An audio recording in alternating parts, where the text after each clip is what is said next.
There's a vending machine. It's kind of a kiosk, which is right by the entrance behind the security desk, and they accept cash and credit cards. They have sodas and sandwiches and other snacks. Okay, with that, I guess we can go on with the agenda. I do have 2 additions to the agenda. Okay. Under the coordinating board update, we will have an update on the apprenticeship crosswalks, which will be 4D. And then 4E will be an update on the advanced technical credit program. Okay.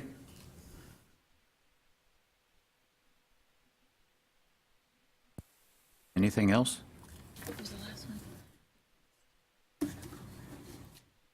Anyone else have any additions to the agenda before we get started? Okay. We'll get back to consideration and approval from the February 26th meeting minutes. They're in your packet here, and they were also sent out prior.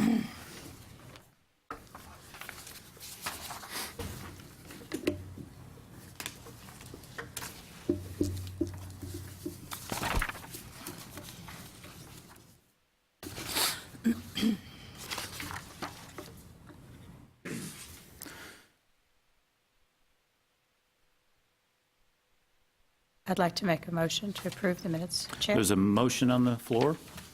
Is there a second? There's a second. Any discussion? Any corrections? All those in favor say aye. Aye. Opposed? Same. Any abstentions? Motion carries. Okay. Are there any public testimony? Is there any public testimony? Dwayne? Not seeing any. None? Okay. Then we'll get started with coordinating board update. Gary, we'll turn that over to you, sir.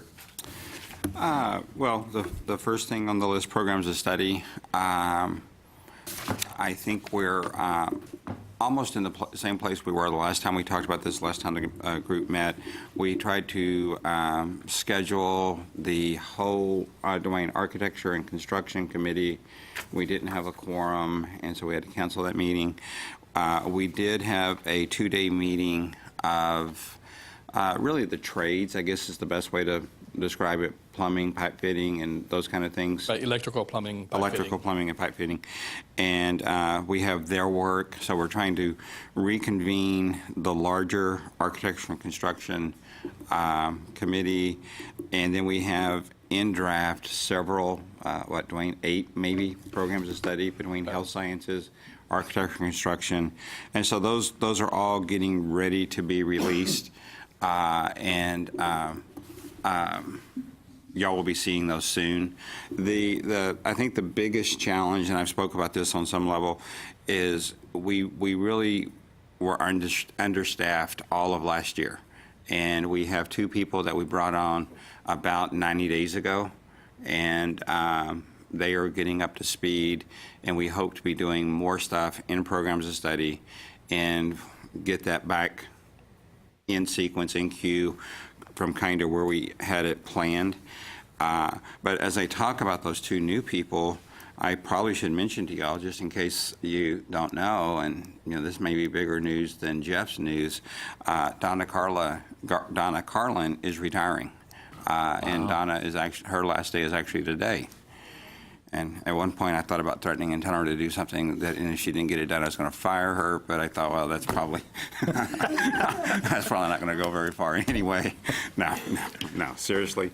Well, Donna, she will be missed. Donna will be missed. We've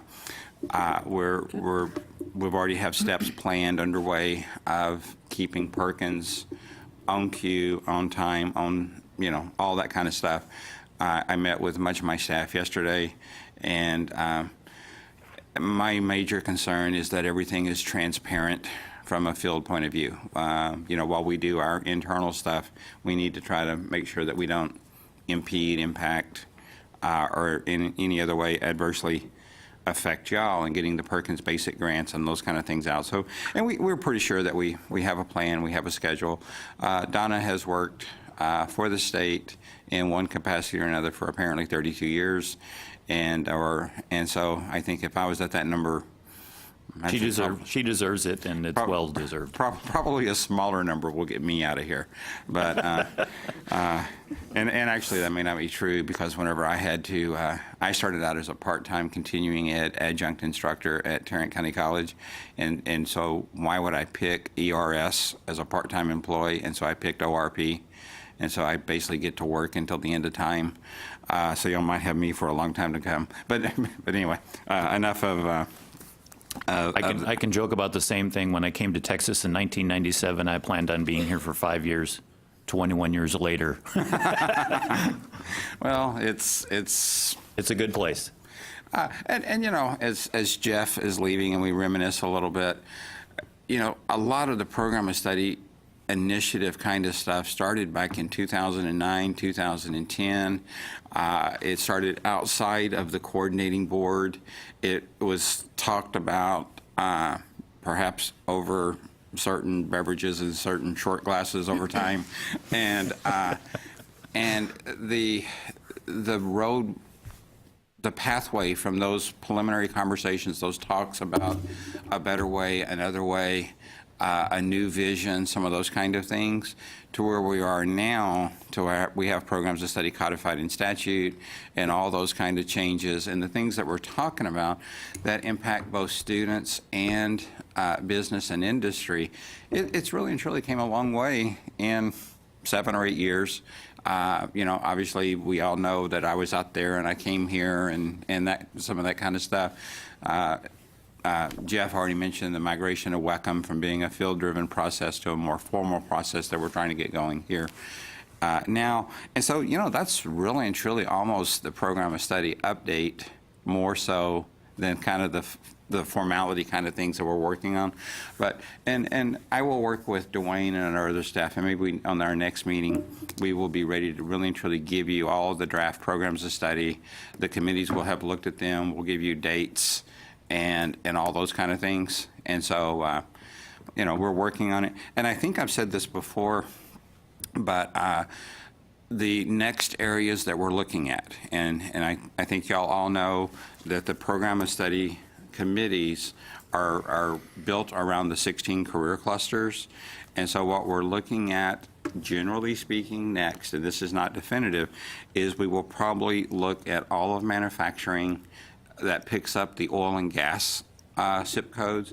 And then I think some of the pipeline stuff is actually in transportation, distribution, and logistics. And so those are kind of the things that we're kind of talking about internally, looking at. So we think we will be forming those committees at some time in the future, somewhat near future. And I've explained to y'all that the process of getting a committee together is not an easy task around here. And y'all know how long it kind of took to get this committee together and get it up and running and stuff. And so when I say we're talking about it, we've got those on the radar screen. And of course, you know, it's not definitive until they're at the center of the radar screen, and we really and truly know we're doing it. But that's kind of the conversation. That's where we're going. And so that's kind of it on programs of study, unless anybody. Gary, you talked about the 2 personnel. What exactly are those 2 personnel doing? Are they? I'm trying to figure that out myself, Jeff. Oh, okay. I just thought I'd ask. One of the 2. Oh, okay. Okay. No. Come on up for a minute, Sherry. Yeah, if she could introduce herself, that would be wonderful. Sure, I'd be happy And she knows my sense of humor, obviously. to. Yeah, I figured that out. I'm sorry. Do I have to push anything? You're good to go. Okay. I'm Sherry Ranis. I do have doctor in front of my name, even though I often don't use it. And come to Texas relatively recently after about 10 years in national education philanthropy and nonprofit work in college access and success. And very, very happy to be here. I've been about 2.5 months. Congratulations. Thank you. It's a lot of fun. And our other new person is upstairs. I believe her name is Marissa Garza, and actually she worked in the data division, SPF, strategic planning and funding, and she came over. So she's been here, I think, a couple of years. She's working on her doctorate, and I say a couple of years, year and a half or so, but she joined us about the same time as Sherry, maybe a couple of weeks later, give or take a little bit. I forget the exact migration date. But their positions, job descriptions are both very, very closely related to the workforce alignment issue, if you will. They will probably both be chairing separate program of study advisory committees at some time in the future, and that means, the organization of the committee, as the committee appoints subcommittees, the meetings, and the whole process of getting that going and that happening. They will also each be managing a number of Perkins grants. If you are associated with Perkins, Donna sent out an email earlier this week and basically informed each Perkins contact at the campuses who would be doing their Perkins project for the upcoming year. And what we're doing is we're working to balance, and I think each one of them is going to carry 12 or 13 Perkins grants. That's Sherry, Dwayne, Mindy, and Marissa. And we're having a balance. And then one of the things that we're beginning to work on a process to do is have our program directors become the specialist for each campus. And so rather than Dwayne doing all the program stuff, your Perkins person will also become your programs person and hopefully become your resource. And that's to eliminate some siloing type stuff that is in here, and hopefully try to improve communication with the field so that, generally speaking, if you're ex-college, your first go-to person is that program director. And so that's something we're working on. And then there will be a leadership person to replace Donna's position in some capacity. But what I'm just outlined there is the direction we're headed. There's obviously a bit of implementation stuff, and I've talked about this, and I really don't want to get into B until we make sure that we're good on A, but it is kind of related, and this is more internal facing than it is external facing, but part of it is external facing. We're in the final days of a pretty significant redesign of the WECM database structure and the program submission process and the program revision process. We've taken some of the old websites down. We're in the process of migrating our entire website. That's close. A couple of weeks away, give or take a little bit, and how a couple of weeks can get stretched into 3 or 4. I keep thinking the WECM project is finished, and there's like one more email and one more email and one more email. And like I said, most of this is internal to us, not y'all, but there are 3 or more WECM databases that have been running for years. Dwayne has been doing a manual process of keeping those current and in sync and all that kind of stuff. And we're flattening all of that out and eliminating it to where there's only one WECM database. And again, this is all part of trying to get us to a more streamlined, more efficient operational point of view. And then hopefully by having each person specialized with a college, we do a better job of giving consistent, faster, more robust answers and that kind of stuff. And that's some of the things that we're working on that are kind of related to all of this, and it kind of goes back to what I was talking about of where kind of program study started years ago as a field-driven initiative, me coming here, us onboarding this committee, us changing the WECM process, and now we're trying to get this thing up and running from an infrastructure in here. I remember a conversation, and Jeff, I'm pretty sure you were part of it, Joyce, I'm not sure if you were or weren't, but I remember describing programs of study as a freeway in the on-ramp process and where we were going. And I talked about I had a better vision of what that looked like 15 years down the road than I did right now. And a lot of the stuff I just described to you is part of the infrastructure of moving the dirt, if you will, to build that freeway of what programs of study will look like as we head down the road of developing more programs of study and working on the WECM process as all of y'all are doing. And so that's kind of it on programs of study, unless anybody's got any questions. You have a question? Yes. Imagine that. Gary. Hi, Joyce. Hi, Gary. Just wanted to ask, do you have any, I know that you finished the architecture programs of study with the drafting courses, and they're going to go to the board for approval. And so do you have any idea when the implementation date is in that whole process? Because, you know, colleges, if they're going to use that particular program of study, will need time to implement. So On programs of study and fields of study, our basic policy is you can implement as soon as you want, but like fields of study, because of the requirement, the mandatory requirement, it's going to be generally a year from approval. So if the board approves it by September, October, it's that fall. If it's after September, the upcoming fall, because you should have time, you should have the spring to get it in your catalog. If it's after September, October, then you'll have the following year. You know, and that should give you a reasonable timeline to adapt and make the change. And of course, that's one of the things we've talked about from this group as we move to a more robust process of changing WECM courses.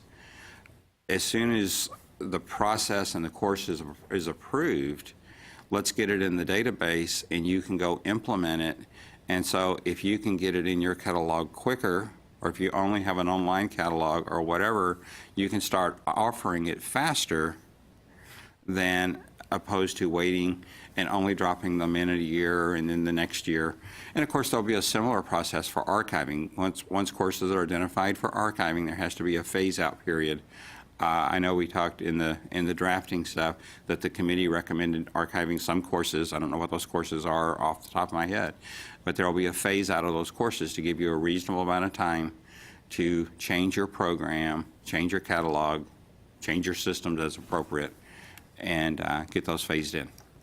So what's the projected date for submission for board, coordinating board's approval? I think the programs of study that we have in the queue right now, we're going to try to get them all to the September, October board meeting. So then we will have to 2019 fall for implementation. Yes. That's going to be on your, you're going to have that, will you include that on your list of those that are going so Yes. that we can look at projected date? Because we will be building our schedules and catalogs and all those things for fall 19 Right. pretty quickly. But implementation is still on a voluntary basis at this point. Yes. Yeah. If the courses are not there, it's not. Right. If the courses are not there, then it's mandatory. By default, Well, they're going to be archived. Yeah. Okay. Thank you, Gary. Other questions from the committee on programs of study? Nope. Okay, we'll move on. you just want me to continue, or? Yeah, go ahead and continue. Well, and Dwayne, I guess I'm going to kick this one to you really more than anything else. WECM review triggers. I think we discussed this last time. We sent the letter around February 1 or so. We got a limited number of responses. I think we provided all those to y'all. Dwayne, do we have any? Right, and just, I guess, give some dates. Through, like, the comments were due by April 2nd, and by that time we had received 33 responses. 20 of them said no changes necessary, and 13 submitted comments, and those are the ones that I emailed out to the committee. And I also have a summary of those. Just, can we talk about them later, I guess, during the protocols discussion about what to do with these 13 comments that have come in. After sending a reminder to those schools that hadn't submitted, we got 26 more responses, and 24 of them said no changes. 2 of them said, I already submitted my changes, and so I'll have to look through those. Maybe they thought they submitted them, but didn't quite hit the submit button, so I'm going to follow up on those. So as of yet, we still have 12 colleges who have not responded, and with the return of investment, it's kind of hard to, I guess, justify really dogging these 12 colleges to have them say no response or no changes needed. So overall, We've had 15 that That's said that 15. they made comments. right. Okay. Does that unique comments? Because I know one person submitted the same comment 3 or 4 times. I mean, It's probably each individual comment, so that would be counted as 3. okay, So it could be fewer, is what your point is, Gary. yes. Yeah. And some, I'm sorry, no, 13 colleges. 13 colleges. Okay. So if they submitted 3 or 4, then it might be more than 13. And of course, you know, as Dwayne said, he provided it to all of y'all for review and everything. But as we were reviewing them, or really as I looked at them a couple of times during the period, most of the changes were just kind of, they didn't seem to be game changers, if you will. But that's why y'all are here, is to really and truly figure out how to take a look at those and that kind of stuff. But I will tell you, and I've shared with you previously, you know, when we kind of discussed this trigger-driven process and our migration and the things that we're talking about as the new direction, the new vision, whenever we had the liaison meeting in here last year, late October or the 1st of November, and, you know, most of the community college liaisons are vice presidents or chief academic officers and those sort of people, they were very supportive of what we're trying to do, and they kind of agree from a global point of view. You know, I'm presenting, they're nodding their heads affirmatively. They're not challenging me and pushing back aggressively on, oh my God, what are y'all doing? And so I totally agree. We need to keep working on the trigger process to try to find a way to make sure that we're inclusive. And then I think hopefully maybe a couple of iterations, you know, and I don't even really know what I mean by iterations. I'm not necessarily meaning years, but maybe we do need to keep sending a letter once a year, but we really need to find a way, I think, to make people understand and aware of you can push a trigger at any point. But I guess my comment is we don't seem to be finding those big pressing triggers right now. And that's kind of... Is there any restriction as far as offering that letter more than once annually? From a restriction point of view, I'm going to say no. Okay. I will tell you that my 2 concerns, and it's just, I'm using the word concern because I can't think of a better word right now, and actually I'm going to redact concern and say just issues, is staffing. Because when we push a communication and we try to organize and collect response and that kind of stuff, it takes time. And then we try to be sensitive to the amount of communication we push to the institutions. And, you know, depending on where y'all are in your organization, sometimes when we're pushing the field of study stuff and the field of study nominations and the field of study meetings, and we're soliciting nominations for 5 and 6 different committees at one time, we're pushing a lot of information to the institutions. And it's almost the same kind of thing of the programs of study. Once we really get that up and going, we're soliciting nominations, we're calling and saying, hey, give us this information. And so we have to find that balance of what is the correct communication. And then I also share with you that we try to make all of the fields of study and program of study type communication. We use the same form, the same structure. We just change the disciplines because that makes it easier on us. It makes the messaging unified and all that kind of stuff. Right. And then I'm afraid if we're not careful in the amount of stuff we're pushing, you start clicking at it and looking at it, and you're like, oh, I already responded to this. But as I said, you know, Jeff, we've got to find a way to capture the triggers when the triggers are appropriate. And then, of course, you know, as we've said all the way through the process, we got to keep the inventory current. We're not just saying, let's put it on a shelf. I must be hungry for lunch, and just let it sit there forever until the end of time. And so, Is that discussed during the liaison meeting? Because I'm not in that, as far as the triggers. yeah, Is it? Okay, I just thought I'd ask. Yeah, So really, it's discussed more than just the one communication? Yeah, It's yeah, actually yeah. during the liaison meeting as well? Okay. And you know, during the liaison meeting, and I mean, it's out there archived on YouTube somewhere if you want to go find it. And of course, because I did that over 6 months ago, but I'm pretty sure I did a pretty good update of kind of the migration. Well, you were there, right, Robin? So you can attest if I did or didn't. But I tried to do You a did. pretty good. I tried to do a pretty good update of what we're trying to do, how we're trying to go to the trigger-based thing. I think I've said this to the group before, but as an example, Pam England was sitting on the front row, and I said, you know, Pam, you're the only college in the state that has a horology program, and so we're going to rely upon you to, you know, tell us when those courses need to be changed. And you know, everybody's like, yeah, that kind of makes sense. And I also pointed out some of the other 1 and 2 institution kind of things of let's try to find that synergy. And if those courses need to change, let's find a way to change it. And then, of course, the statewide type stuff, that's the bigger conversation of how to capture that.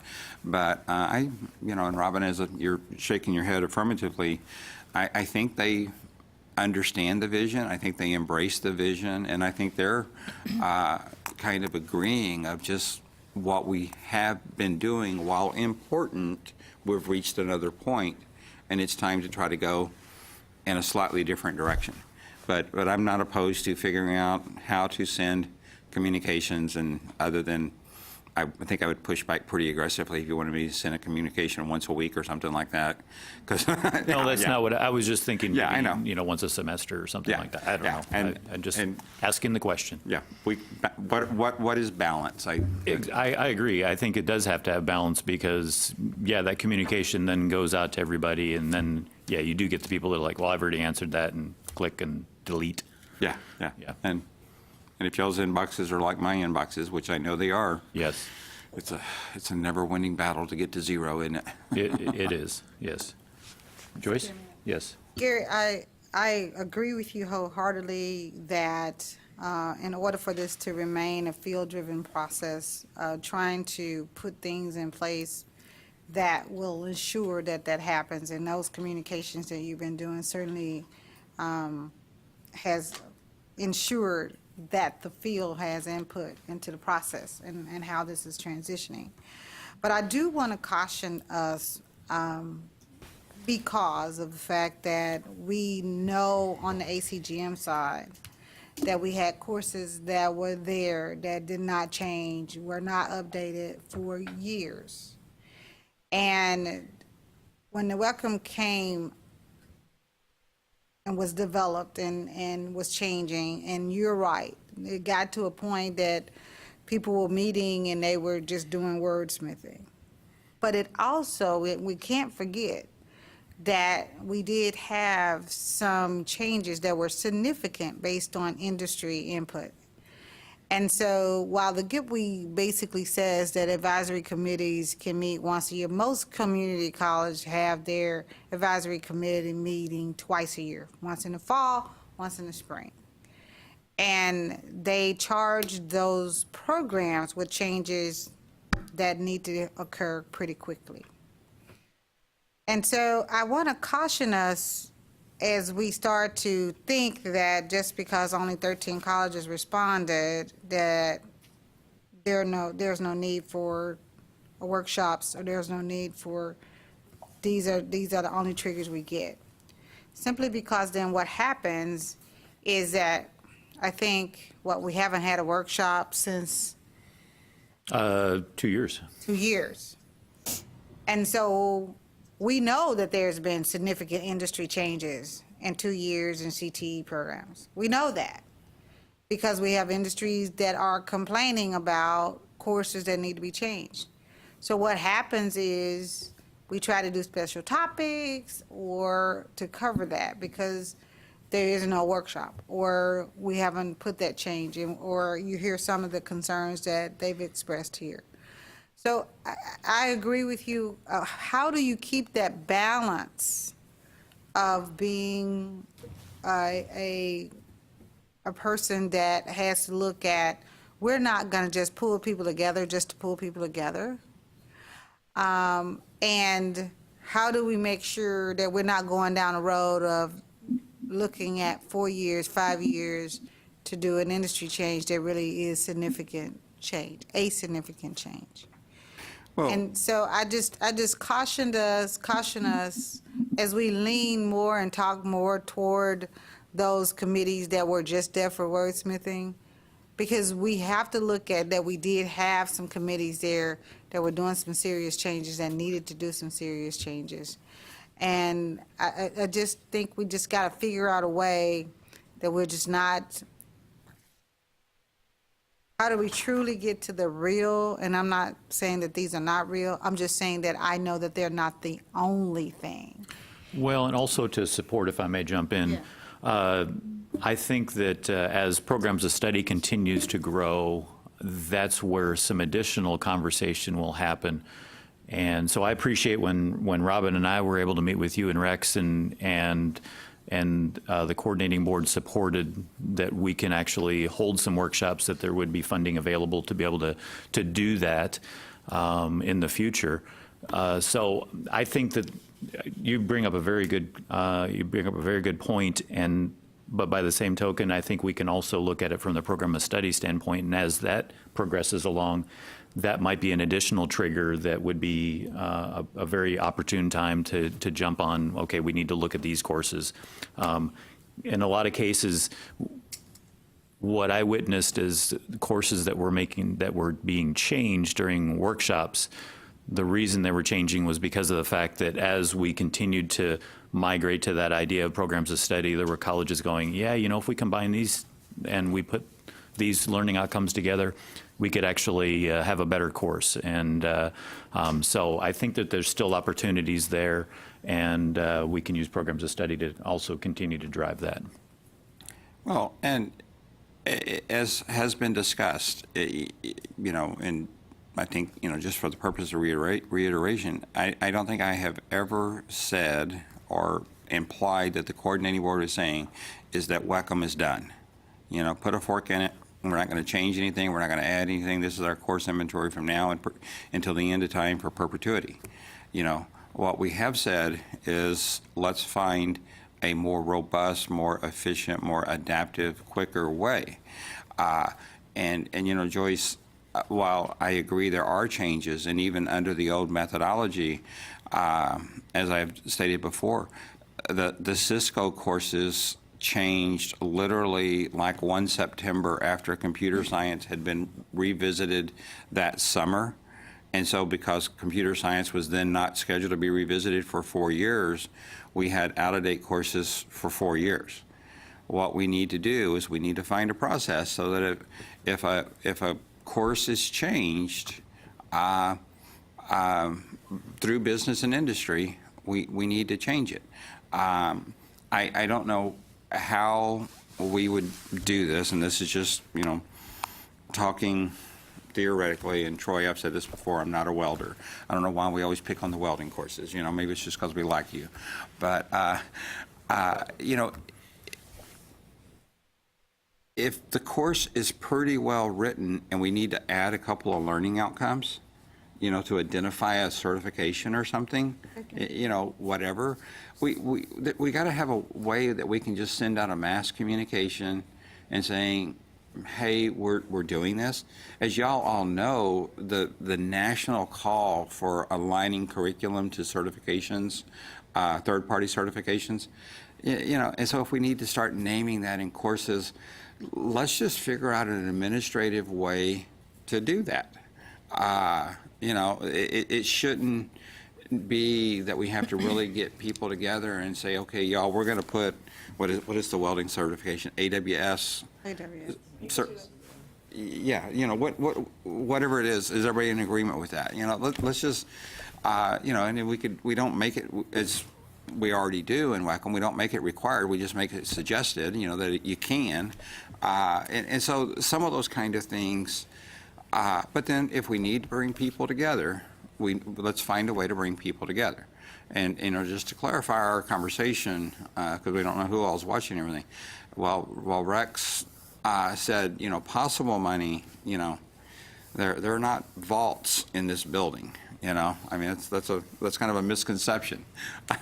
I wasn't intending that that's what the conversation was about. Okay, well, I'm just, if you think you're going to get a blank check to start saying, hey, come to No, Austin, that's here not, you go. that Come was to not Austin, the here you go. conversation. But But the conversation was that the coordinating board still supported a field-driven process, and if we needed to hold a workshop, that there would be a way to try to secure funding to be able to support that. And if I haven't said this definitively, I have no vision, intention, aspiration, anything of changing a course. And by that, even me changing a course where I might think I have the expertise and be qualified to changing the course. I don't know, you talk about welding and auto body a lot, so I'm figuring you're the guy. But it needs to be a field-driven process. And the only time I think we might do a change would be an editorial change.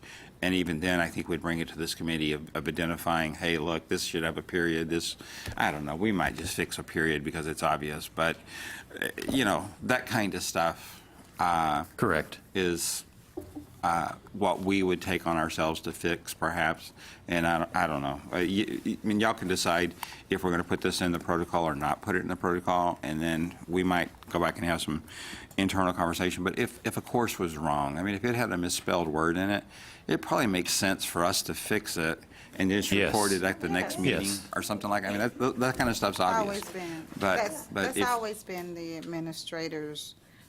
We've always given them the authority to be able to fix that. But if there is. As long as it doesn't change the content. Yeah, and then part of, so what's the magnitude of the changes is I think, is one of the things we're working on triggers. And yes, Jeff, as we get into programs of study, I think that's a good thing. And your comment about even if we bring teams together about combining courses, if we start looking at some of the courses that are subsets of each other, we've done several examples of this course is 85%, and then this one is 90% of that one, and that one, Correct. And if we start addressing some of that and archiving some of those, that helps our program of study efforts. And, Correct. And they, if we do this correctly, they're subtle, non-substantive kind of changes. We shouldn't have those abrupt left turns, if you will. And that's what we're working to address. And Joyce, if I can just add to the committee, we do have in your packet, we'll talk about later, I do have a summary of the local needs special topics courses, and I think this is one of the other triggers, aside from the comments, that really helps guide us on which course areas need to be reviewed most. Again, we'll talk about that later, but like with the example with the Cisco courses, we were getting local need courses, and so we could see that they needed to be changed, but since the schedule wasn't for another 4 years, we just hadn't done that. So it's like, I guess part of this committee is to look at those local need courses and see if there are any trends or any areas that might need specific attention, and to call a workshop and pair those with the comments. And sometimes comments will reinforce certain special topics, local need courses. So that's another, I think that's the more common method is looking at those courses, because that's the mechanism that colleges have when they need an immediate response to industry requests. Right, and nothing says that we have to have workshops in the format in which we've had them, where you only have one SIP, where you have this, because you could have a workshop with a mixture of SIPs because and address those issues. So I think, again, it's how, just to make sure, I just want to be that conscience to all of us to say, let's just don't look at one set of triggers and say, well, it's okay because we can just change this a little bit and address that, without knowing that there are other things that are out there that are changing. And if you tell people about a workshop to change, they will then have a voice at the table to do that part of the change. But I agree, it's got to be effective and it's got to be efficient, and that's where we need to be going. I think we do need a protocol because being a dean, I frequently get comments from either program coordinators or department chairs, like I just have one here now, about RTVB. Been hearing that the broadcast educators courses need to be changed. My question is, what do I do with this? Do I go to my vice president, who then moves forward to the coordinating board, or basically, what do we do next?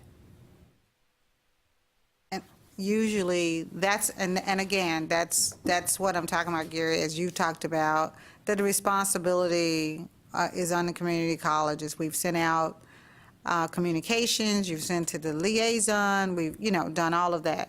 But colleges have turnovers. And Not feeling the love. we lose people. And so sometimes that communication doesn't get there. And this is an example here at this level. And so for us sitting around this table, the simple answer is she would just go on to WECM's comments and submit that. She wouldn't have to go to her vice president. Matter of fact, her faculty could actually go on to WECM's comment and submit that. And all of your faculty can submit that, and they have all these comments. But she didn't know the answer. And so what we're thinking is, why wouldn't she? Because we're doing all of this communication. And so that's exactly what I'm talking about, urging us to not just look at one result of one communication, and I don't mean one-time communication, but one method of communication, because it doesn't get there. But had we sent out something that says, okay, we've gotten a group of triggers, and these are the rubrics that we're going to review. If you want to have, we're going to review 10 rubrics or whatever, and we sent that out to the colleges, I guarantee you're going to have a lot of people who are going to say, oh yeah, we need you to be there. We need to nominate them, and they're going to be there at that workshop. So I'm just cautioning us on looking at that, and thank you for the validation. I appreciate that. Other questions, comments on that? Yeah. And you will continue to also work with TACT and to provide those updates at TACT as well. So this is probably one of the things that you will discuss at TACT. Okay. So that's an important component as well. I think communication is always going to be a challenge. Yeah. So next item, baccalaureate courses and degrees. Well, I almost think this is more of a y'all kind of thing than it is an us kind of thing.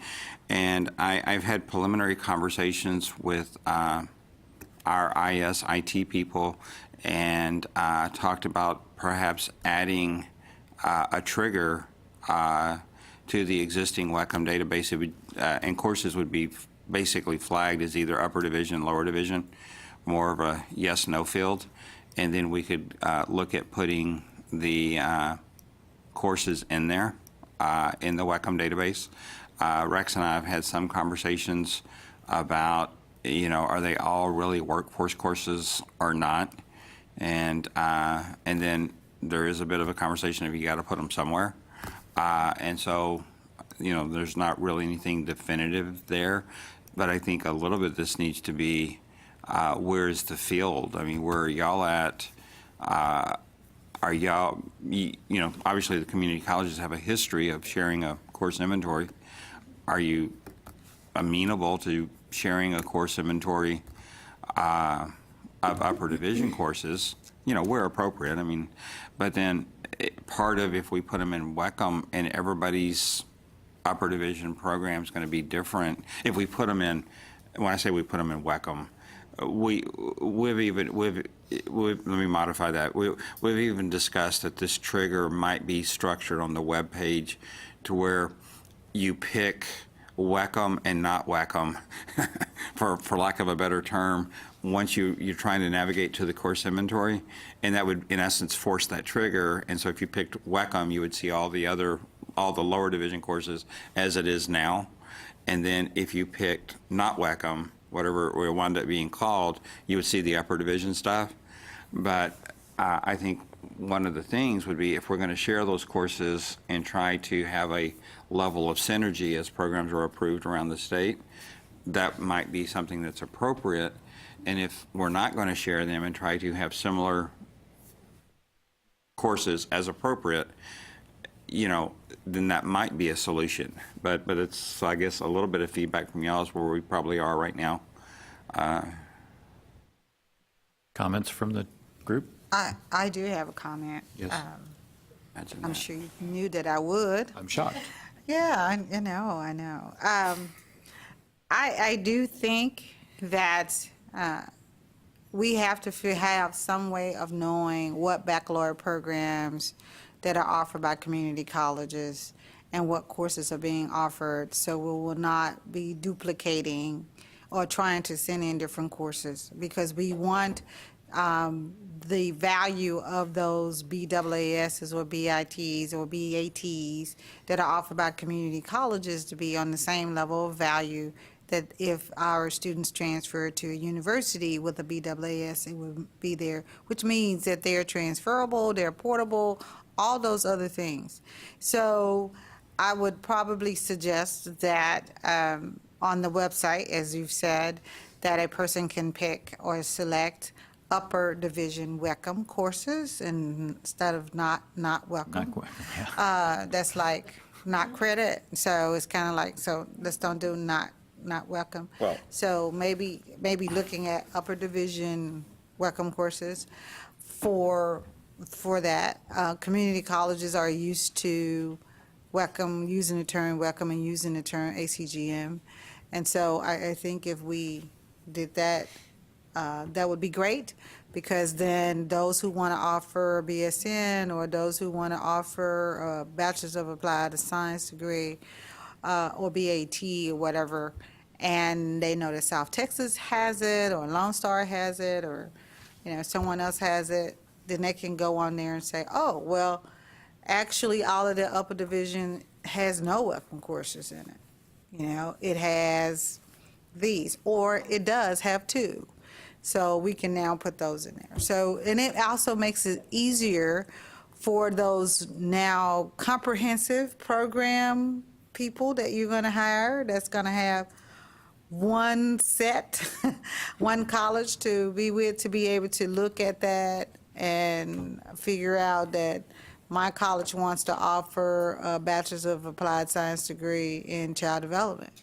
So if Colin already has it, or San Jack already has it, and they have courses that are there that we want to use as upper division, then when I talk to my program person, I can say, well, they already have these courses, we're going to use these same courses, so that if students want to transfer in regionally, they can, we can do that. So, yes, I do think that's a great idea and a great concept, and I think colleges would welcome that, but wanting to use the term upper division instead of not welcome. Well, my not WECM was purely meaning that I know. we I'm would just- differentiate them. I'm just picking on you. I know. Joyce, I agree, and I think that we developed the statewide programs of study structure because we had so many different courses in inventory, and our programs are have morphed over the years into very different course selection and order and sequence and all that kind of stuff.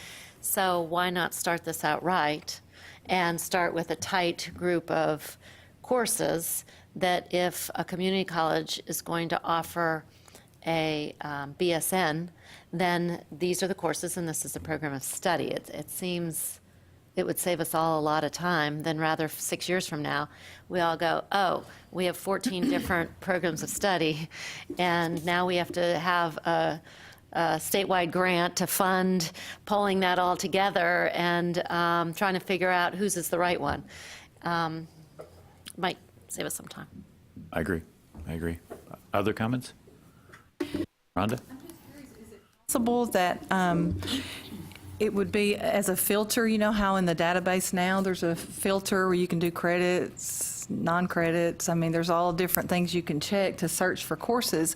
Is that an option to put in the database to search for those specific courses? Well, that's more or less what I'm talking about. And and I don't want to speak for our IST people, our IS and IT people, but we would probably just put a flag field, upper division, lower division, and then part of this, as I talk about WECM and non-WECM, if you load the WECM page and then you want to toggle to the upper division, you could probably write code once you check the upper division radio button. And then I think, this is my vision, this is what I've shared with them, is perhaps you just reload that page, but not that page, but you reload the database with another page that says upper division courses. It would have all of the same functionality that the WECM database already has, because it would really just be adding the courses to the WECM database without creating a new database. I told you how we've been working for a period of time of trying to get down to one WECM database. And so I'm database averse on creating more, but that's kind of the vision we're talking about. And so, and then I think I shared with part of our conversation about not really calling it workforce, because all the upper division courses may not technically be workforce specific courses, if you will. And so that's some conversation, but your feedback about, the concept that based on y'all, you think sharing is a good idea, and trying to pull it together. So we'll take that forward and we'll have some more comments, and we'll continue to discuss it with this group as we move forward. But I guess, to your question, I think, yes, the functionality you're talking about would more or less mirror the functionality that I'm talking about of not creating an entire new process, and it'd be fairly transparent. Okay. Other comments from the group? No? Okay. Let's see. Dwayne, we had Apprenticeship Crosswalk that we were going to discuss. So that's the next item. Right, and there are a couple of handouts toward the end of your packet. One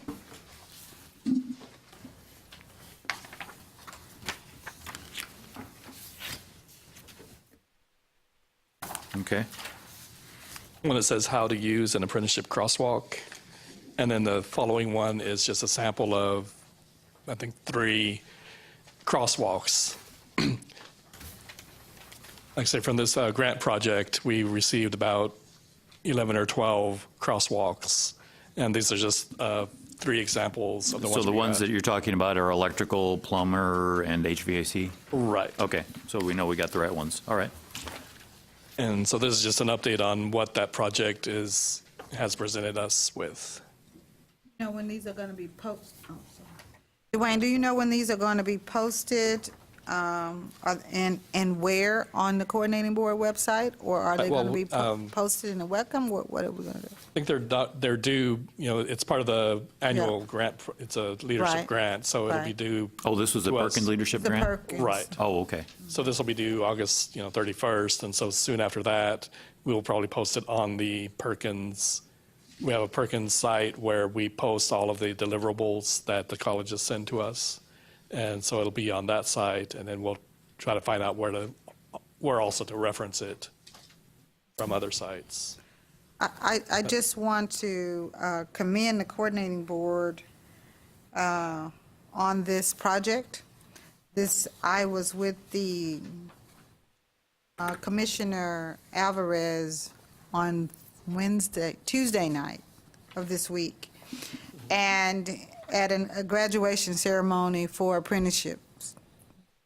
And he was the keynote speaker, and one of the things he highlighted was this opportunity that has happened in the state of Texas to allow to bring community colleges in the Texas workforce together, to be able to have students who complete apprenticeship programs, to be able to have transferable hours to community college programs and earn community college credit.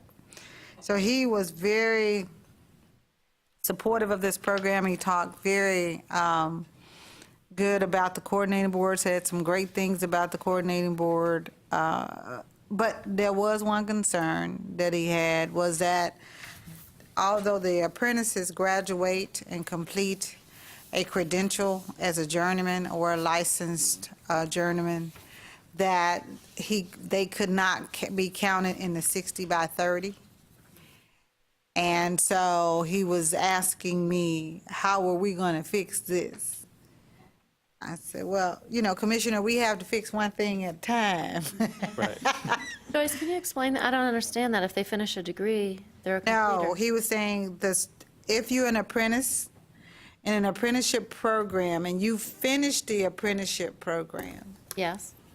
and this project says once you finish the apprenticeship program, you've completed your 4 years of apprenticeship, or your 5 years, or your 2 years, or your 1 year of an apprenticeship program, whatever the alignment is, that once you finish that, then you can come, based on this crosswalk, to any of our community colleges that offer these particular courses, and you can be awarded those credit hours based on that local community college's policy, and your SACs and all those other things.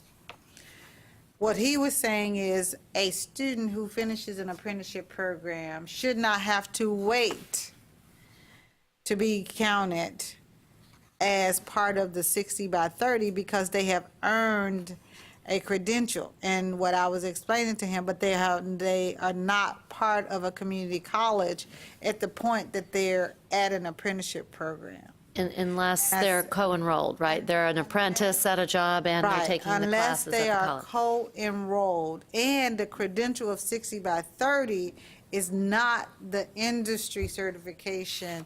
It is a certificate, associate's degree, something that is earned at the college. So his thing is, how do we fix that? How do we fix it that they've gone 4 years or 3 years, they've gotten an industry certification, a licensure, they come to you, can they take one course and you can still count them? I said, well, Commissioner, we're going to have to work on that. But I will mention that to the coordinating board, since you've just definitely highlighted them with 600 people out here. So I just wanted to tell you, he is commending you all for doing this and supporting this project, but he wants to see how we can push it further for the state of Texas so that we can at least, we can count those. And of course, many colleges probably, this project doesn't allow co-enrollment. And the reason it doesn't is simply because the apprenticeship industry and the employers did not want that to happen. They wanted them to finish their program first so that they will know that they completed and satisfied all of the college's credentials, requirements, objectives first, and then be able to give them the hours. But the commission would love to be able to see how we could be able to count those industry certifications and do that for 60 by 30. But I guess all we can really say is have your commissioner talk to our commissioner, and he said he had a meeting with him today. okay. But that's something at a much higher level. That 60 by 30 plan was developed at a much higher level, and I think they're in the development phase. They hopefully considered all options, but like you say, they might be able to. And Well, Dwayne, I did mention your name to him. Oh, thank you. And y'all all know that apprenticeships, formal recognized apprenticeship programs are covered by state statute, what, Dwayne, 133? Chapter 133. Yeah. I couldn't remember if it was 32, 33, or 34 because of all the stuff right in there. One of them's TSTC, and anyway, but anyway, it's the on-the-job training piece is not fundable from a higher ed point of view. Obviously, if the student is in an apprenticeship program and they want to go to a community college, that's kind of a student-level decision. And then after they've completed the apprenticeship, which is really interesting what this project is, it's institutional discretion from any kind of prior learning assessment or awarding credit for any kind of workforce certification or anything else. And, not speaking for SACS, but SACS basically just says you have to have a process. And so that's really and truly on y'all. And of course, if you award a credential for these students, it's going to, once you convey the award and you report it, it's going to count in 60 by 30. So the SACS also says we can only award a certain percentage of a certificate or right. degree. So we can't give away an entire certificate. You can give away 75%. 25 you can't. Has to be in residency, so yes. Question, 25% and I has to don't be. know that Texas Workforce Commission knows that. Do Yeah, they? they know that you can give away 75%. Okay, so that's part of the answer is, that's our accreditation agency's role. Yeah, You read my mind, Linda. yeah. Yeah, I think part of it is also that the industry wanted that they completed everything before it was being talked about with the institution. That was a key thing that they Right. were very, very adamant about. I was looking at this and I was like, oh, this is Sally Kay's deal. Yeah. After I looked, I wasn't aware of it in the moment, but and there's also some backwards applicability of, or conversations about the backwards applicability of the identification of the courses back into the apprenticeship programs. And that's a conversation that is ongoing, because in essence, if a student came in and takes some of the courses, and why would that not count into the apprenticeship? And so there's still going to be a lot of work on that. I think there's going to be a lot of federal kind of barriers that have to be dealt with in that. Yes. But there's lots of conversations, and I think that's probably where what we can say about this. There's conversations. it's a first step. It's 1 inch at a time. Yeah, yeah, but it is a big step, so, but Jeff and Joyce, should Yes. we be getting information out to whoever handles prior learning assessment at our colleges? Is this something that should be shared for prior learning assessment and should go through our own internal process? yes, that's the intent of the Okay. next step of Thank this. And like Dwayne said, this won't be done until August 31st because the grant is finishing up. But that would be the next step in the process, is to decide in your internal policies of what you will actually take and what you will put together for an individual. Yes. If a student completes an apprenticeship, do they get basically a transcript that they would bring to the college in order to get credit for a particular certificate or They degree? have transcript from the Department of Labor, besides the diploma from the Department of Labor, from the apprenticeship. They do it. However, thank you, Gary, for mentioning about the transfer. The only way that they are going to receive hours, one student from community college, if the instructor or the teacher is a master electrician or it is a certified welder, inspector welder, then they can have certain hours to do the transfer community college to apprenticeship. Like, for example, I have electrical 38 credit hours, I think so 728 hours count to the apprenticeship. And then we can do that transfer because the Department of Labor accept that one. Only if you're a master electrician, a master plumber, or an inspector in welding. That's it. And that's from the community college to the apprenticeship program. But if a person has completed their apprenticeship program, they will sit for their licensure, so they will be a licensed journeyman. They can get a transcript of their courses that they've taken. The difference is how those courses here, they will show up here and translated over there. But yes, you will be able to have all of their credentials. But they are considered like a CE courses. Yeah, Continuing education. and that's why they crosswalk these Yeah. to credit. That's why they That's the did these problem. for credit. Volker, where can I find information about going from the community college to the apprenticeship program? Is that documented somewhere? Is there a protocol? Go to the apprenticeship, go to the, I went Converting to the from college to Minnesota long time apprenticeship. ago. Yeah, well, you would have to go to the Department of Labor standards. Right. They have standards for apprenticeship programs. And basically what she's saying, in order for you to teach in an apprenticeship program, their requirements are you have to be a master electrician, that if you're going to have electrical, if you're welding, you have to be certified in welding. So our faculty, they look at us just like we would look at them. We think we say, well, no, you have to have this at the community college.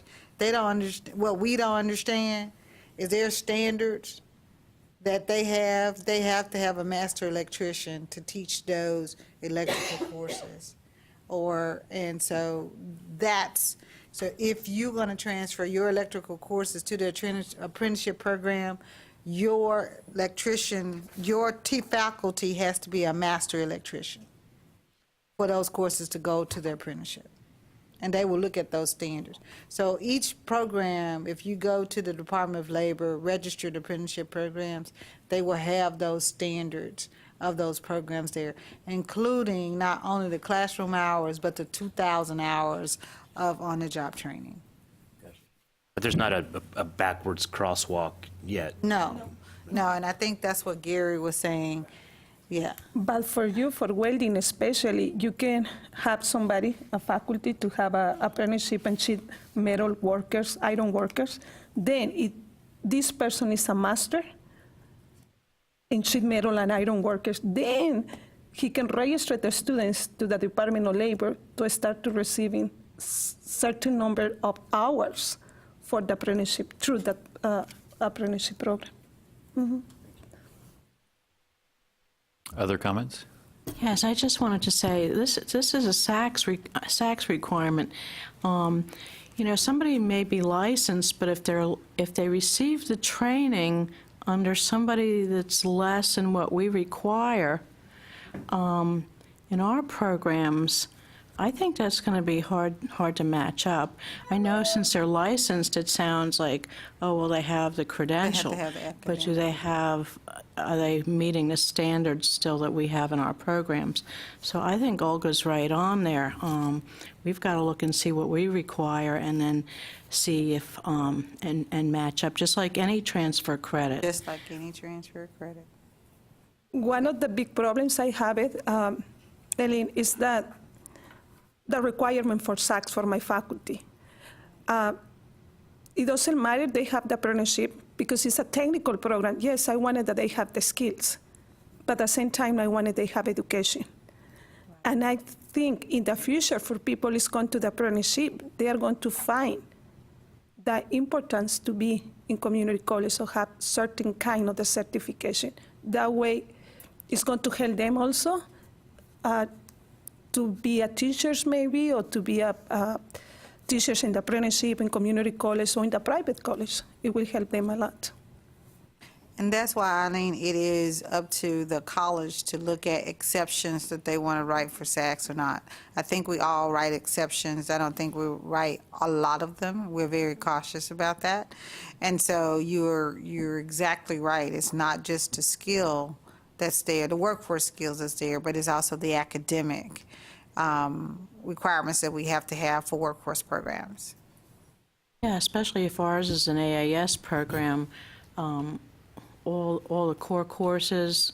I think if you actually compared apprenticeship programs, you could see, or with our programs, I think you'll see a different quality of a person for sure. From I will say, reading and writing and that kind of thing. I will say that I wouldn't be. We have spent the last year at San Jacinto College in preparation for our SAC-COC site visit, and one of the things that we spent a considerable amount of time on was our credentialing process and how we credential, and writing our guidelines and standards for how we're going to do that. And one thing that we always have to remember is, it boils down to what SACS is going to look for, is that the person is qualified to teach, not necessarily by having the associate degree in the area, but are they qualified in the subject matter, and can they, do they have experience in those SLOs? And so, and I will tell you, down in our region, it's extremely important because of the fact that we have a lot of people in the petrochem industry that don't necessarily have the associate degree, but they have an enormous amount of experience working in a plant or in that environment. And so that's something to look at. And the other thing that a lot of people forget about is, you know, SACS has also, they have brought forth that even if you have some individual that they don't have the associate degree and or the experience that you think that they need to have, you can also look at what the person has as far as if they're teaching the particular course, and then the subsequent course after that, what is the success rate of the students? And if you can document that, that is another way that you can actually credential an individual. And so SACS is also trying to be as flexible as possible to meet the needs, because the bottom line that they're always looking for is the person qualified to be in the classroom? And there's a lot of different ways that we can do that, and SACS will tell you that. So, that's what we've been focusing on in our whole credentialing process. And we developed an internal process electronically that by the time we roll it out, it's going to be pretty cool. So just thought I'd bring that up. Yeah, I still think we have to be careful with exceptions, because sometimes SACS doesn't agree with the exception, even though we feel like we've fully vetted it in our organizations. Sure. So I'd say be careful. I totally agree, but they have a lot of options for individuals. They're not trying to get people out of the classroom. They just want to make sure that we're showing why the person's qualified, and we all try to make good decisions on that. I think that's a true point. Other questions or comments on the apprenticeship crosswalk for Dwayne or the rest of the group? Okay. We'll move on to the next item on the agenda, which is advanced technical credit. And Robin, were you going to have speak to that? Yes. This was a perfect segue with the awarding of credit through the apprenticeship program to talk about advanced technical credit. I've been serving on the advanced technical credit leadership team for a little over a year now, and Dwayne joined us, about 6 months ago? Dwayne Hiller, is that about it? Right, yeah, I replaced Elizabeth when Yes. she moved Yes. to a different position. It was great having Dwayne there as another means of support, a friendly face. But the Advanced Technical Credit Program, if you're not familiar with it, it's a crosswalk that was established many years ago, and my first recollection or knowing anything about it was through Lone Star. We had people at Lone Star that developed a lot of this crosswalk. And it was to crosswalk high school classes to college classes. And there were two major aspects of the program that transferred from Lone Star to the company called Inflection in Oregon. TEA runs this, by the way. And it's this company, Inflection in Oregon, would vet instructors, high school instructors, to be able to teach these classes. And based on the crosswalk, if they were vetted and approved, any college that agreed and signed on with the ATC program would then be awarding credit for these courses that these students took in high school. Many colleges in the state declined to participate because of the instructor qualification issue. They might not have agreed with some of the crosswalk assessments. Some agreed with some of them. Some agreed, didn't take all of them, but it was a mixture. We, as WECM leadership many years ago, were kind of written into the advanced technical credit protocols because we were brought courses to review, the TEACs, at one time. And what was happening with that was once it was reviewed at a workshop, then they said, oh, they added what was needed and it was aligned, so they took that as an alignment. And then they agreed on an alignment of high school courses to college credit courses. ATC is now going away. Advanced Technical Credit is now going away. It was announced by Ron, the representative on the Advanced Technical Credit at the last meeting, that they were no longer going to fund this company in Oregon to do this.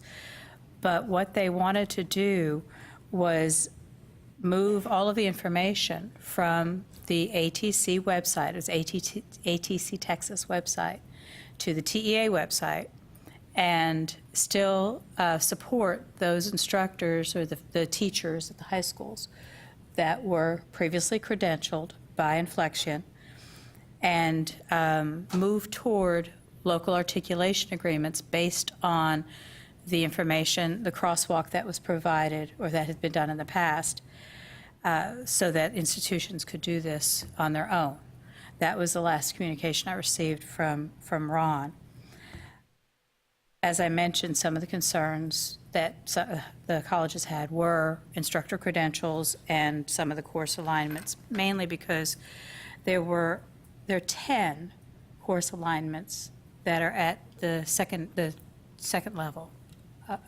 So there are 111 course alignments, and 10 were at the sophomore level. Whether or not you believe that your high school was teaching at that level, that's up to you as an institution to determine, and that's what SAC says, is you have to determine that. So moving forward, we have an opportunity here to do some other things with this if an institution wanted to step up and take a look at this. Joyce and I spoke on the phone a couple weeks ago, and we're brainstorming, and we have a very good process in place for AP credit and for CLEP testing and things like that, to avoid any kind of concerns with instructor qualifications or with the alignment of the courses. If an institution could set up some sort of, or champion a way to develop this testing, a standardized test that these high school students could come out and take so that we could award the credit just like we do AP. That was the thought that Joyce and I had. We were talking on the phone about it. But other than that, moving forward, if something like that isn't in place, it's going to be up to the individual institutions to establish local articulation agreements for this practice. Dwayne, was there anything else that I missed? I can't think of anything, but that's basically what we talked about. Like I said, the TEA is going to move that application to their website, and that application has where you can check the high school instructors' credentials to verify that you meet your requirements when you transfer that course, Right, or give credit for that course. Mr. Chair, Yes. just for conversation, and I don't want to belabor this, many of our community colleges, all of our community colleges in the state have been offering dual credit for a long time, and we've been doing that mostly in the liberal arts, part of what we do. But as we grow, and there's a need for, and it's focusing on workforce, then more of our community colleges, or all of our 52 districts of community colleges, have been offering early college, high school, and or dual credit on the CTE side. And because those courses are being offered as part of early college high school from 9th grade all the way up to 12th grade, for a student to receive college credit for a CTE degree and high school credit, there are not a lot of high school courses that are aligned with college courses at the advanced level, at a sophomore level of what we teach. They don't have those courses they don't have welding courses that we would teach as a college sophomore level course. They may have welding, introduction to welding, all of those that we probably teach at a student who's first starting in our welding courses. But as those courses advance, because our students are ready to go to work, so they're based on an employer need and what an employer wants. So surely you would not be teaching those necessarily at the high school level. Cybersecurity, you're not teaching cybersecurity courses at a high school teacher is not teaching cybersecurity courses as a junior and senior at the level that we would teach high school courses at the sophomore level of what we're doing. However, because of early college high school, because of whatever we're doing for our colleges and our initiative, we have now jumped on board for CTE to say we can give an Associates of Applied Science degree at the same time a student is earning a high school diploma. And therefore, we are giving college credit for those, they're earning high school credit and for the college courses. So the concern was because of the fact that high schools do not have enough CTE courses approved to be able to align with what we have, which is fine, which is what the way it's supposed to be. And so what is happening by default of trying to get all of this done, the high schools sometimes are offering giving two high school units for one college course. I'm sorry, giving one high school unit for two college courses. Because they don't have enough, we have more courses that they have to take than they have high school units. So they're giving one high school unit for two college courses. So what I'm saying to you, we really do need to look at this whole CTE dual credit process of how we're doing stuff and how we're pushing this and being cautious about, are we saying that at the sophomore level of what we teach? Because remember, this is the technical side. This is not transfer, lower level ACGM, liberal arts courses. Our courses are designed for students to go to work. So they are specifically by an employer and industry, what do they want? So they're at our sophomore level is a little bit higher. And because it is higher than the high school course, if they're aligning one for one, has to be at that same level. That is the issue. So along the way, they have limited number of high school units. We have 45 technical courses most of the time, 45 credits for technical courses. Okay, so they're giving one high school unit for two college courses. That's not the dual credit thing that we want to be able to do. So I'm just saying, look at your agreements, ask them how they're doing, if they're doing a one-to-one, because you remember, they got to earn more of the liberal arts courses. We're talking in the 9th through 12th. So they have to earn more than 15 hours of general core. So they have to still take all of their high school requirements in addition to 45 hours of technical courses. So you can see that they don't have enough units. So of course, they're giving, so it looks like the value of our courses, they're getting one high school units for two college courses. And they have to.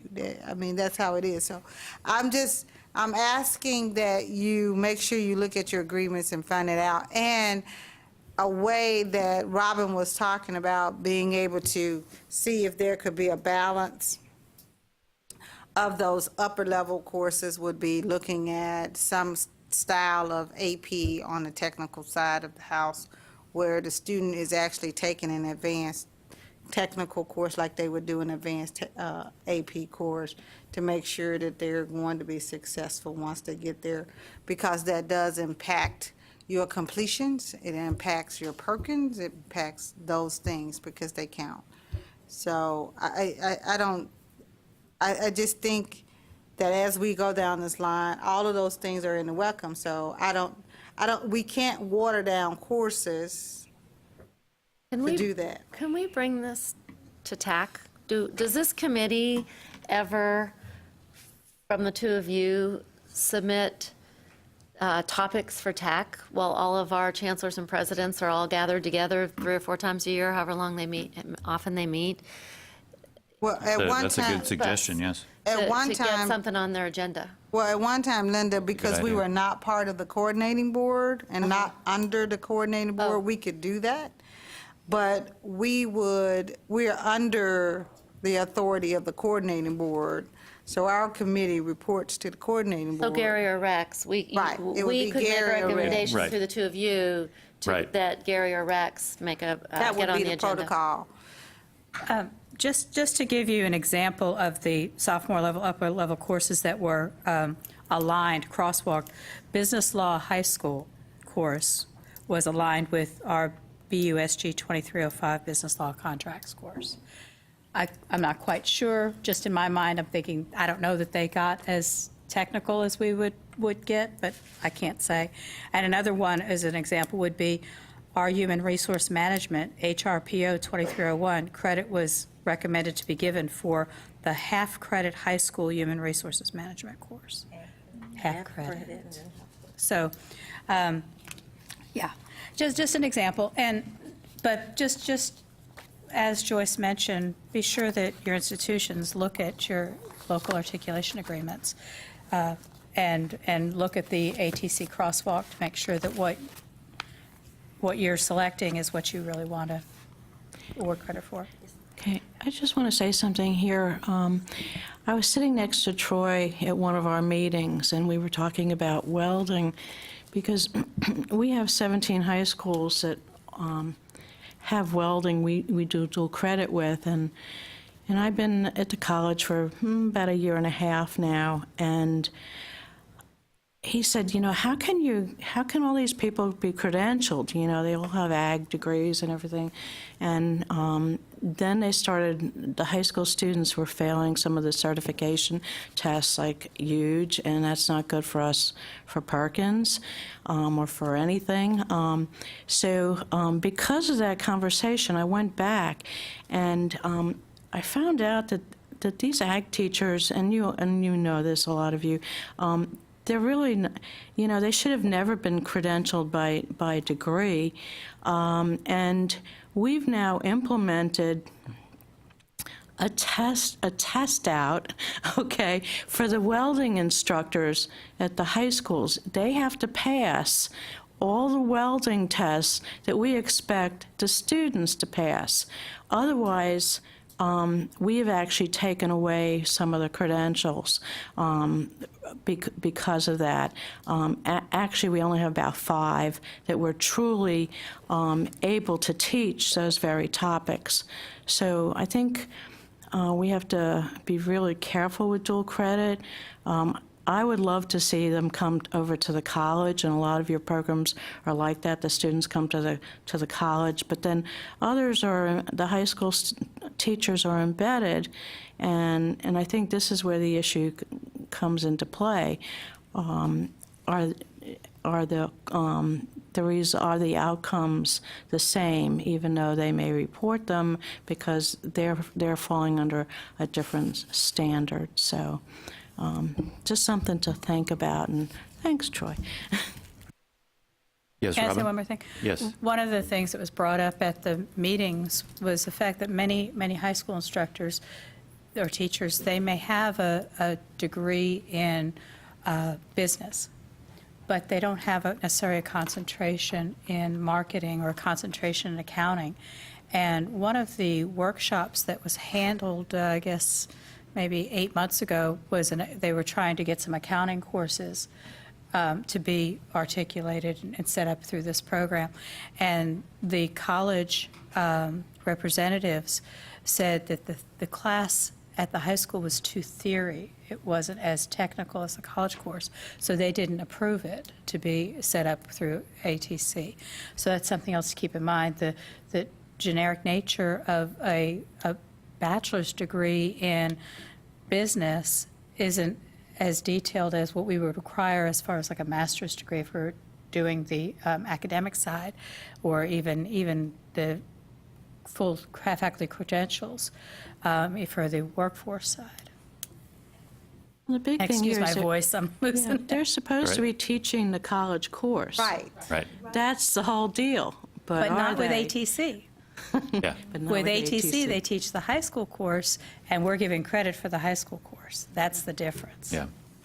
Yeah, we ran into the same issue with the credentialing, and that became a huge challenge for us. And so I think everyone's had that similar challenge. So any other comments on advanced technical credit? Robin, anything else? Okay, thank you very much for that report. I appreciate that. Okay, we'll move into the reports from professional organizations. Frank, we'll start with you. Certainly just an update from the recent conference in April. Had about great attendance, 240 participants, and 41 of those individuals represented themselves as being new to the field. So the course that we did, I'm sorry, how much? How many did you say? 41 Wow. of the 240 represented being new members or new to the field. So that represents a great opportunity for us to, when we hosted the WECM 101, Dwayne was there, certainly presented that. What I found in the room, though, there were very much seasoned folks and experience in the room as well. So we had to comment that we certainly may need to do the 101. That tends to be a trend that we're having a lot of new folks. And then doing the second phase of that, I think it's a 201 course that we did. So we can really focus in on those new folks coming into the field and giving them that. We certainly stressed the point of emphasis for them to be in contact with their WECM liaison on their campuses to reach out to that individual so they could make contact. So a lot of the correspondence that's coming down, so we can certainly, and that will be an ongoing message that we'll deliver going forward. I think that's all I have to report. Any questions for Frank about TACE? Comments? No? Rafi, you're up. Thank you. I was out of town when the conference took place, actually out of the country, but there's a few members that are present here. I know we had an excellent conference. Many vendors were present. Pre-conference pretty much sold out. So we are having our meeting on June 21st in Dallas. We're going to discuss the coming year conference. We're going to one conference only. We don't have the fall conference anymore with TACE, TACT, and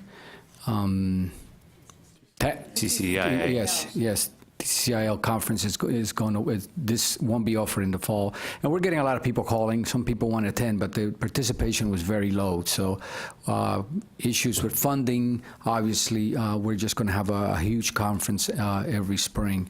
I don't know if maybe Rhonda, you were there. There was a couple of others that were there. You want to add anything else? And like I said, unfortunately, I wasn't present for the entire conference. Do we know how many were in attendance? It was great. I think there was like 246 or something like that, sold out the rooms. It was awesome. It was probably one of the strongest ones I've been to, and I think it's because we just had the one. A lot of new people were there that had never been there before, which is always a good thing, but a lot of turnover, again, in our organization as well, in CTE. So you were missed, Raphael, but you did a great job with the vendors. Lots of vendors. Okay, I just want to emphasize that we are having quite a few of the members of the board leaving us. Some of them are just leaving the state. Some of them are, just stepping out because they're retiring. So if you're interested, look at our website and please participate. We really need to have strong participation in TACT. I'll go back to the comment made by Dwayne and some of the people here at the coordinating board, including Gary, to communicate the issue of the triggers and getting the new people that are coming on board that are non-Texas educators that have come on board, administrators. We really need to find a way to continue to educate them. Professional development is extremely important, and this is one of the places where STACE or TACT or TACRO, we need to work hard to not let some of these people become administrators and have no idea on the importance of CTE. And then on the other side is CE. We continue to have a lot of work being done in CE, especially the growth in transportation and the oil and gas in IT. So please continue to have presentations from this committee and from the coordinating board come to the conferences. Thank you. I'm going to make this recommendation again, and there's been so much change in our state and in our country in leadership in community colleges.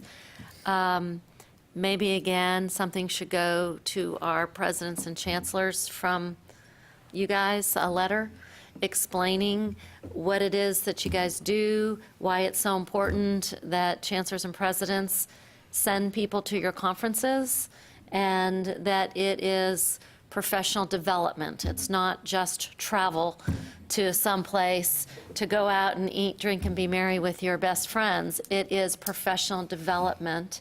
And for the reasons you're saying, many vice presidents of instruction have no CE background, and many vice presidents of instruction have no workforce background. So what a great, or deans, and they're hired because of their academic credentials often first, and then the other things follow. So I, really recommend that you might think about that for membership and for Yeah, that's a great idea. Other comments from the group? Thank you, Rafi. Denny, you're up. Okay, not much on our end. The community college summer meeting's coming up July 19th and 20th here in Austin. The university meeting is on the 17th.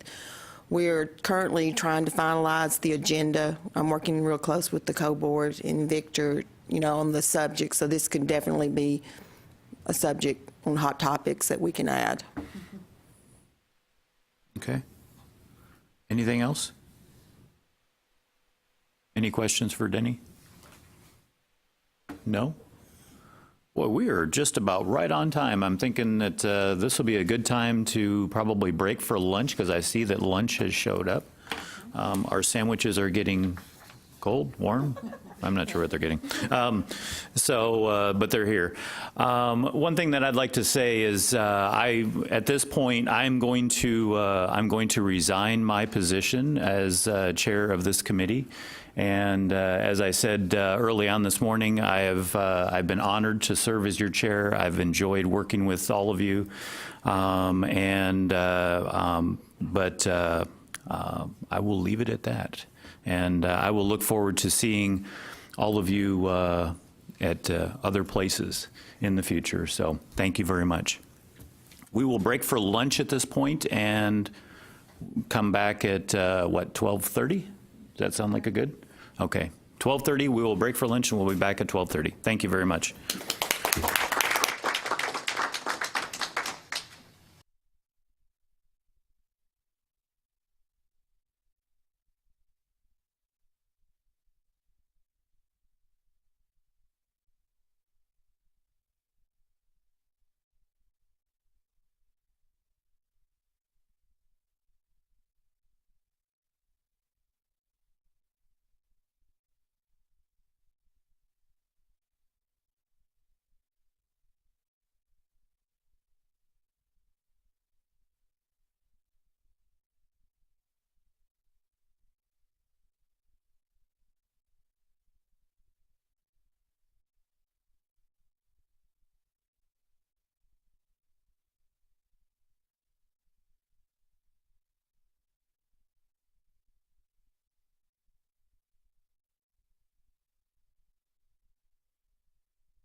to get better results and better feedback from industry.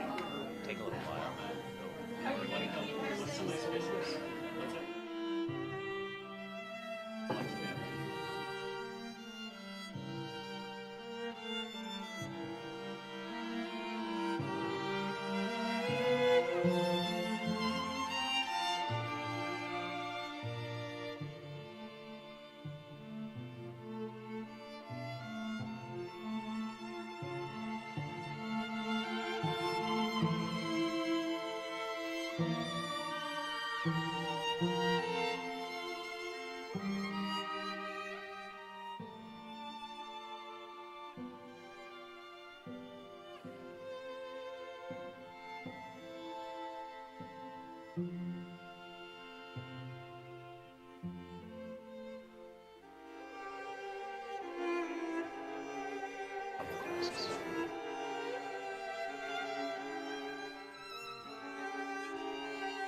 Credit in-house, in our in-house, our high schools can come to us.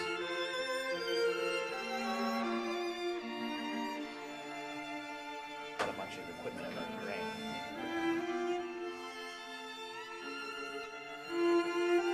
And so this is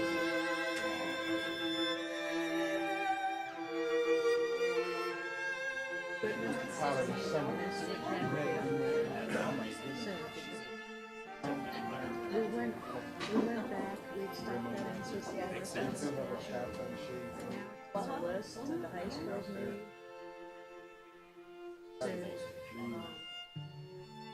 Got the bill for $16,000. Yeah.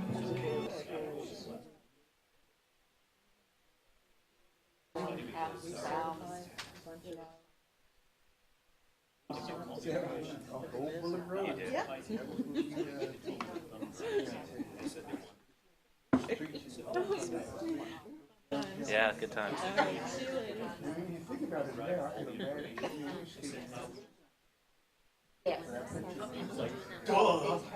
Signs or hand writes their name, like, okay, well, we know who does that. Really? Because at the time.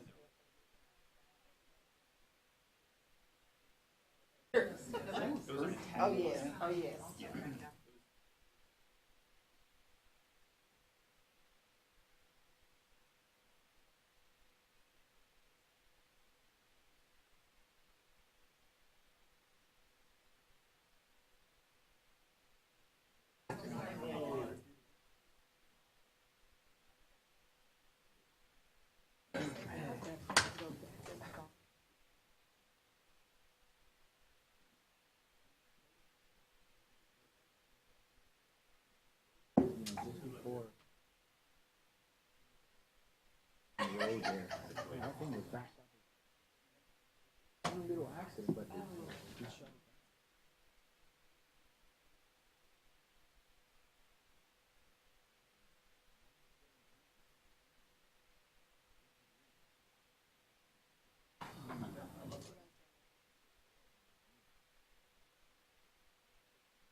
Let's hope they clear it up, yes.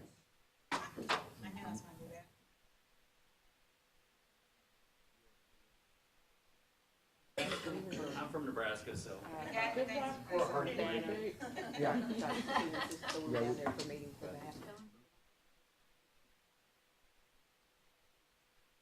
Oh,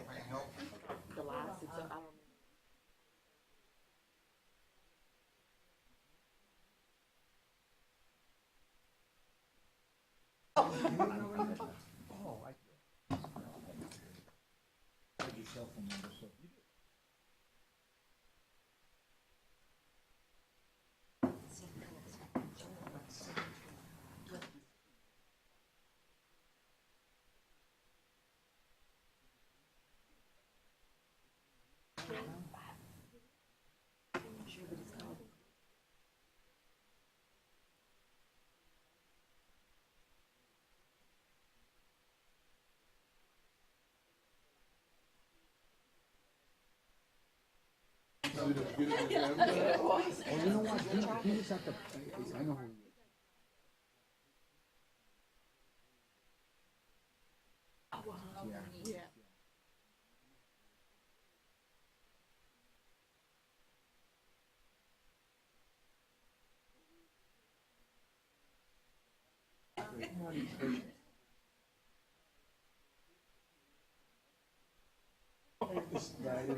It's junk compared. We grow chocolate.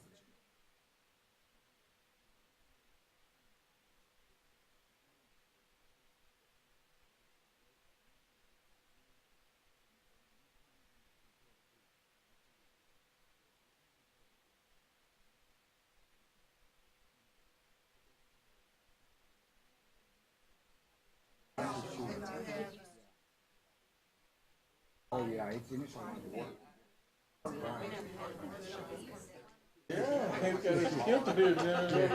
Takes quite a bit to get it. Oh, I imagine. Yes. But you know what I like about chocolate is just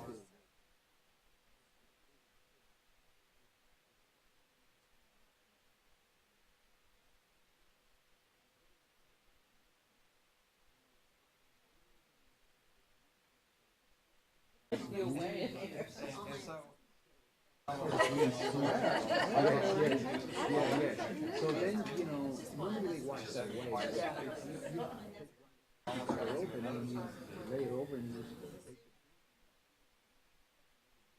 you put the regular seed there, and then they dry it, they wash it and they dry it, and then they gotta roast it.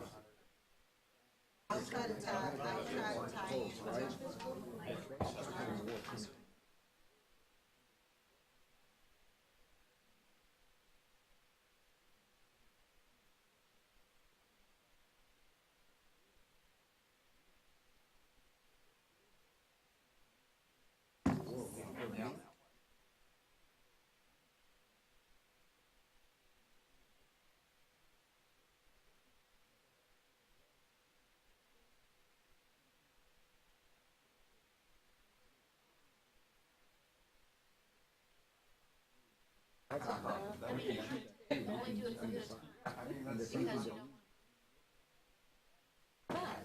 The one that's come through.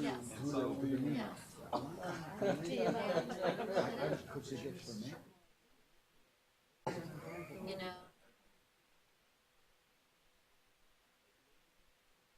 know. Okay. I think we are ready to start. And we're back from lunch. And for those who are watching, thank you for continuing with us. And Jeff Parks, as you know, has officially resigned as chairman of this committee to take a well-deserved provost position at another institution outside of Texas. So as the vice chair, I am presiding over the rest of this meeting, and I'm asking coordinating board staff for the next agenda item to please place nomination of on this for replacement of chair and/or vice chair on the committee. For the committee, I'm sorry, on the next agenda. Would you do that for me, Dr. Tomlin? Thank you, sir. So we'll go ahead and continue with our agenda and reports from the advisory committee. And let's start with, of course, WECM protocols. And who's leading the WECM protocols committee? Robin? Okay, Robin, I know that you have been working hard at this and you have years of experience with it, but, and all of you should have received, because Robin has worked very hard on this, a significant reduction in the number of pages that were in the WECM protocols manual and/or online. You should have received this as part of your reading materials, right? Yes. Okay, did everyone have an opportunity to read it? I'm just asking, if you didn't, then let's don't say you didn't, that you did, because we have an accountability here and we have some time to read it. So I'm just asking you if everyone had a chance to truly read it, because the accountability of voting on this. If you didn't, this can be a first read. I just want to know. Okay? We did have a chance to read it? Okay, great.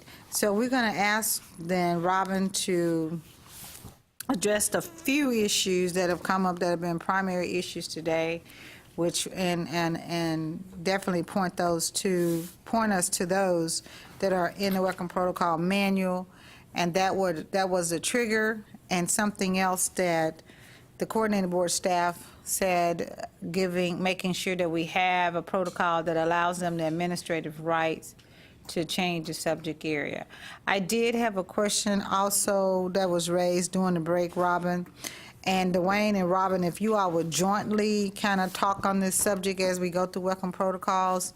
Dwayne has given us some information on the triggers that came in based on special topics information, as well as the WECM comments.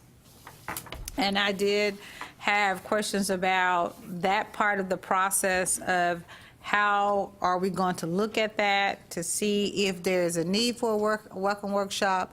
How do we have a protocol that allows the coordinating board staff to respond immediately when they have a trigger for certifications that are changing, where they do not have to have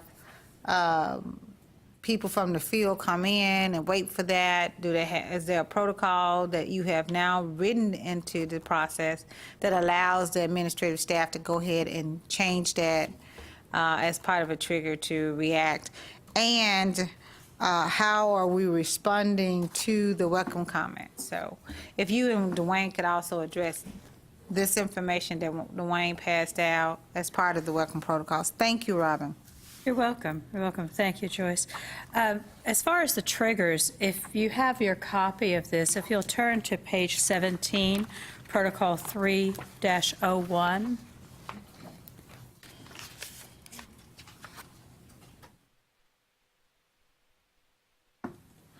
These are the triggers for a WECM database review.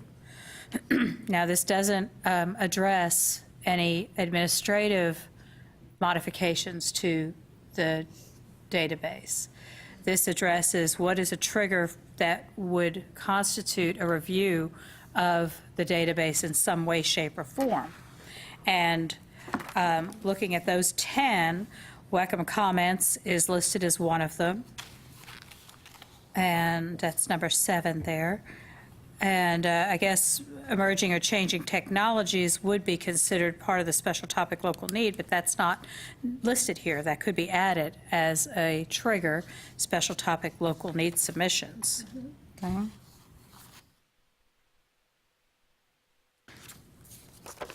Everybody agree with that? So, Yes. So moving forward from the triggers, what do we do with these triggers? I think That- one What? one thing, just kind of number 10, recommendations to one of the standing subcommittees. And if you go back to page 3, I think it is, Yes. one of the standing subcommittees, or 2 of the standing subcommittees, is the semester credit hour special topic local need review subcommittee and the non-credit special topics local need course review subcommittee. Right. And so that's, I'm sorry, page 4, actually. So it is kind of embedded in one of the triggers, True.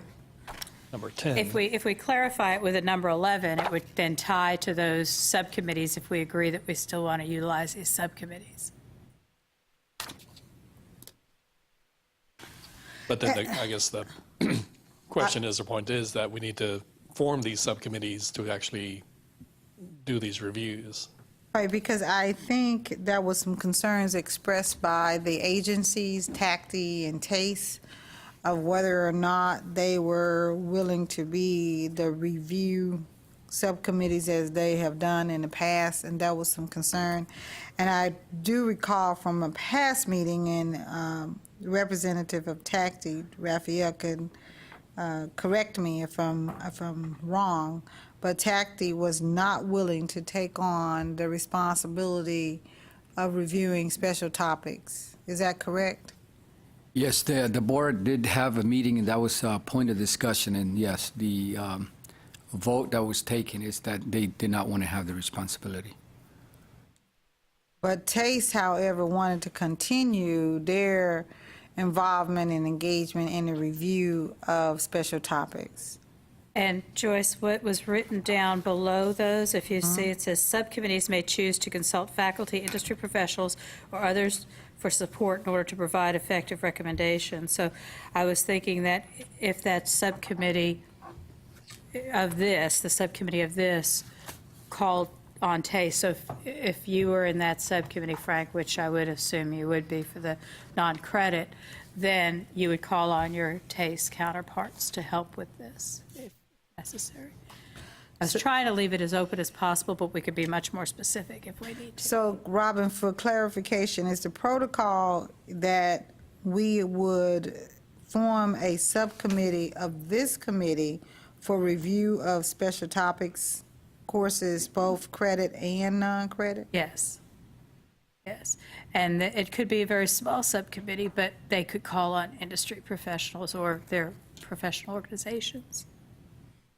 Okay. What I'm gonna do is we're gonna take all of the recommendations and vote for Yes. everything at one item, if instead of voting on single items. If you'd like that, if not, we can vote on single items as we It go doesn't through. matter to me, however, however we want to do it. Sorry, I'm losing my voice.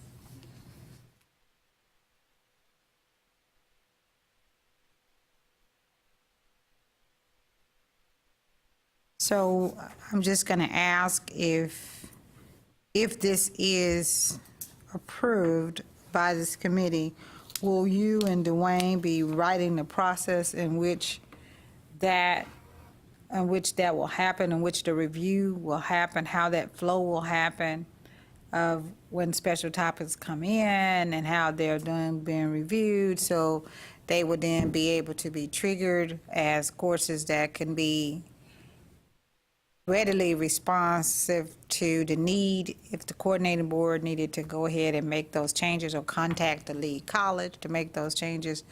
Will you all then draft something to come back with that process? Because I'm not sure if we can use the same process, because the other process was based on review of special topics, and then they would come to a workshop. So that workshop process is not there. And that's where, if you see recommendation of a workshop to update the courses is also there. So there could be, it could be just a course update recommendation to us, if it's simple, or a recommendation of a workshop if that Okay. subcommittee deems it necessary to have a workshop. So there's two options written for both of those, the credit and non-credit. We can add options, whatever we want to do, but this is, again, just a draft here. Okay.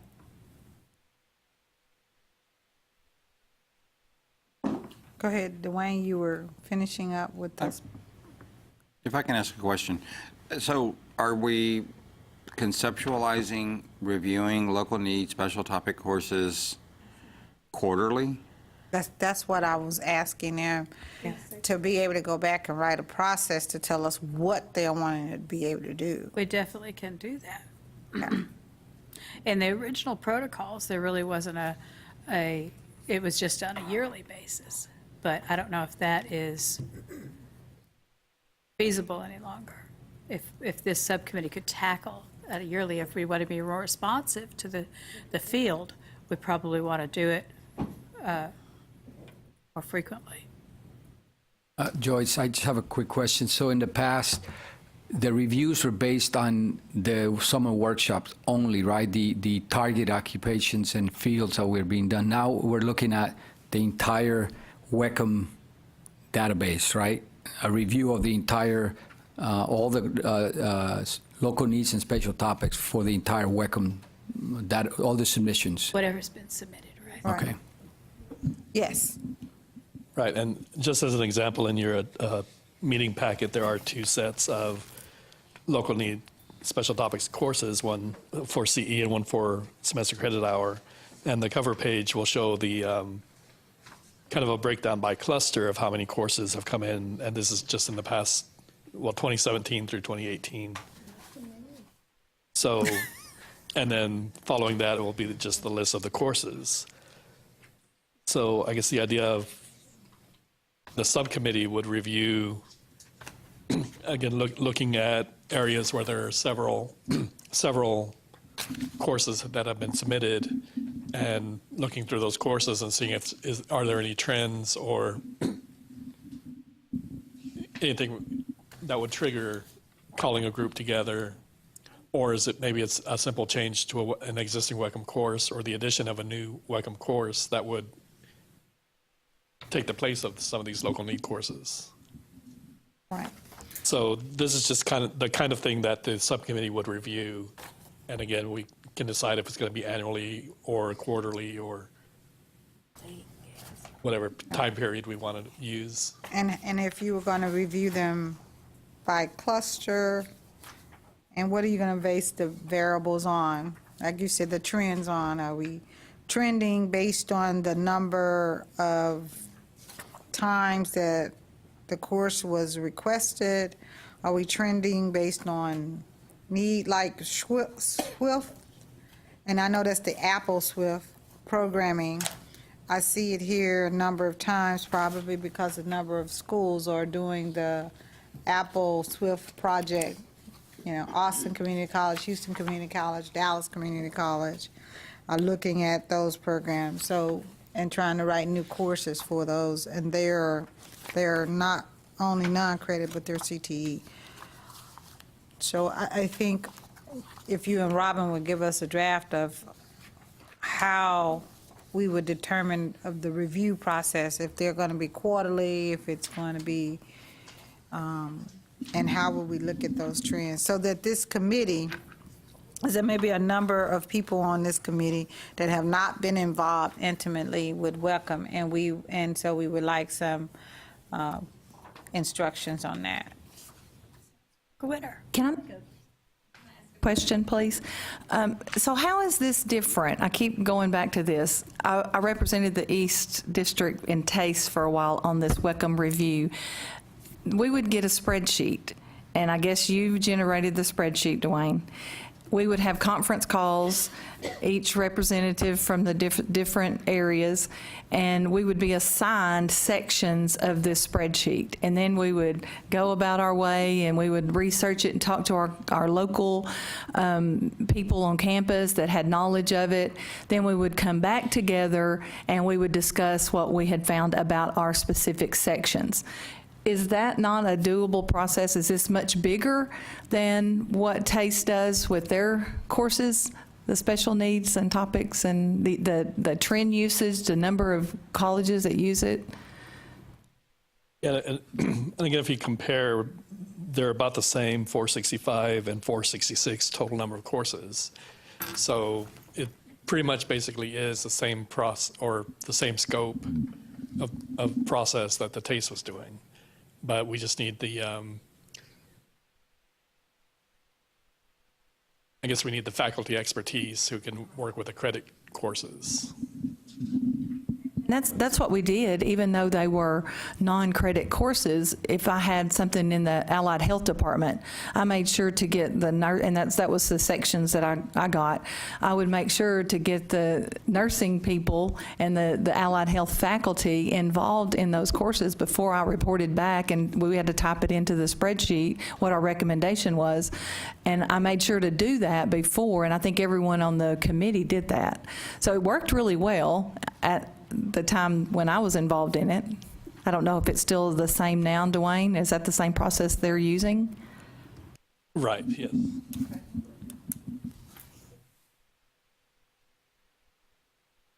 Except for Rhonda, this time there is no workshop to review the credit, special topics, and local needs that were part.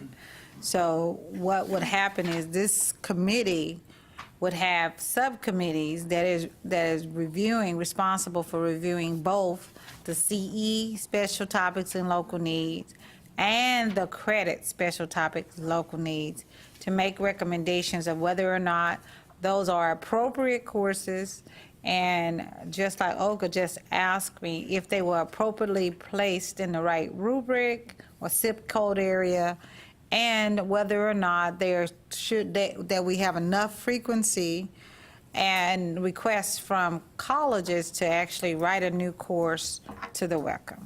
So basically what happens is that becomes the responsibility of the subcommittee that's part of here. And to be able to then provide the authority to the coordinating board to be able to address immediate needs without trying to hold a workshop. Exactly, because I don't think TACE held workshops at all. Right. And it was just that process. The spreadsheet came to the subcommittee representing all the districts. We had web calls, several, sometimes at 10 o'clock at night. And they were lengthy at times, but we would really hash out a lot of that stuff. And we didn't have to travel. We didn't have to, it really worked. And I enjoyed the process. I just had to step down when I stepped up. So Right. I'm just saying that in lieu of, we did not meet and do the workshops. Right. Our workshops were held by phone, and then at our local campuses, whoever was the representative at that campus, then we went around to our locals, and that's where we gathered information and came back and discussed it, and then sent in the recommendations to the coordinating board for whatever changes that were suggested. And then from that process, and you can go ahead, Yeah. Robin. From that process, then those courses were then taken to a workshop and reviewed by the workshop instructional specialists based on your recommendation as to whether to include them or not. So there was another step after that original process. Where is that in this document? Or is that a process document that we need to put together? What, to go to the workshop? Just the process that you guys live, know, breathe, because you helped develop it, you've been involved in it for so long. How do we have that documented in a process separate from this protocol document so that we can share that around the state and everybody understands what the process Right, is? and that's what I was just saying, that I wanted Dwayne and Robin to write, because not everyone at this table on this committee have been as in-depth in the WECM process. That happened to actually be a taste process of how they did it, and so therefore was not part of the WECM protocol manual at all, because it was an external process for an agency doing that. So that is the reason I've asked that if we are going to have this committee actually be the committee that is reviewing special topics and local needs and making recommendations, that Robin and Dwayne write the process in which that will happen. And so, and it's Well, they're easy. writing the draft of the current process for us to review it and give input. And so Right. Rhonda, I would ask to also be as a part of that committee, since we're talking about unfolding the taste process. And anyone else who wants to be a part of the committee of writing the process for the subcommittee reviewing these certainly can be. Well, Joyce? I think Rob should, only because, raise your hand, because every meeting he talks about regional meetings and trying to do things more by webinar to get input and things rather than always having to travel someplace. Well, this committee would have to do it by webinar if we're looking at 800 courses. So, that's definitely up to you, but okay.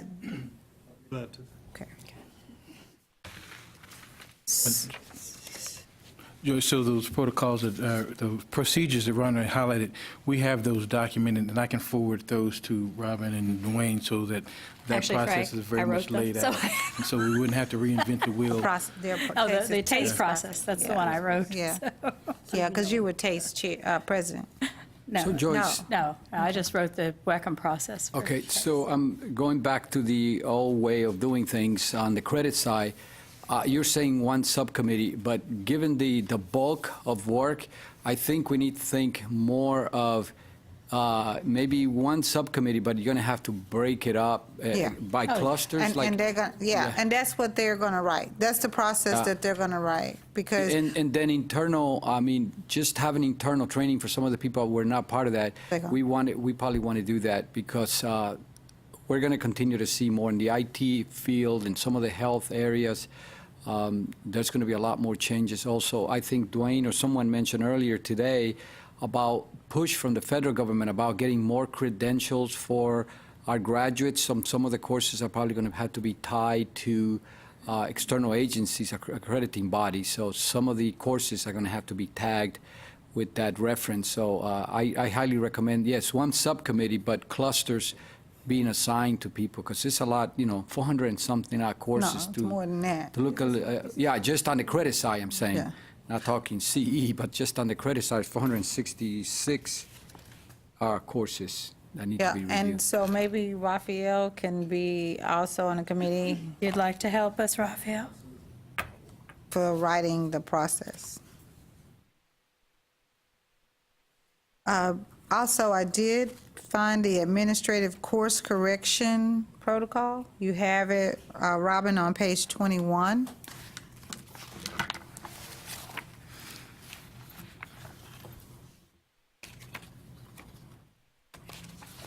So it allows the coordinating board, Gary, as some of the things you talked about, minor corrections. However, at this time, I'd like to find out from Gary and Dwayne if you'd like to expand on that protocol on page 21, protocol number 3013, to allow you guys to be able to make an effective change immediately if there is, in regards to certifications.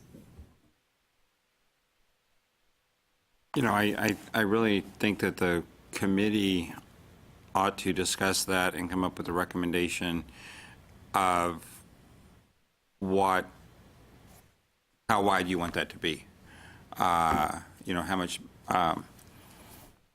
breadth you want to give us, rather than us saying. But if you think adding a recommendation to a certification is something that ought to be done, I think that eventually, once we get everything operationalized and we're going the direction we're going, it seems like there'd be a fairly ongoing process of this committee recommending slight changes, nuances, and some of that kind of stuff to courses on an ongoing timeline. And so is that something that is considered non-substantive? And maybe I should back up a minute. My reservation is, how's the recommendation going to come forward to add this certification to this course or all of these courses? And I'm certainly not qualified if I learn of a new certification to say, oh, wow, that ought to be pinned to all the drafting courses. And so there ought to be some kind of discussion, vetting, that kind of stuff of how do we decide, yes, let's pin that certification, let's add that certification to it. And so that's my reservation or my thought process there. And then just a general comment, as we talk about the number of these courses, I'm looking through these lists, and I was actually searching some of them. And, I came across one a minute ago, and it's like something about introductory solar array type stuff. We have solar courses in WECM. All right. And so I think one of our biggest challenges is how do we get the number of courses, use WECM first. I think that's the message that we're missing, is use WECM first. And then these number of courses ought to be much smaller. But that's, I realize that's a bit of a cart-horse alignment issue that we're working on, but. Yeah, Gary, that's always been an issue, as you recall, with the special topics and local needs, where people have just created them and not found exactly what they were looking for in the WECM, so they didn't utilize what was there, or they had additional outcomes they didn't realize they could add to it. It's another training issue with the field. That's one of the items that during that local needs special topics committee review, if there's something that already exists, that original spreadsheet that many people here aren't familiar with had columns that said it already exists in the WECM. What course should they use? Not a WECM, not a workforce course, because the old famous one that we've always talked about was I've got a bun in the oven type course was a title, and that's not a workforce course, but it was a cooking course, and there's many others like that. So if it's not truly a workforce course or written like one, it needs to be indicated and some sort of feedback given to the generating institution.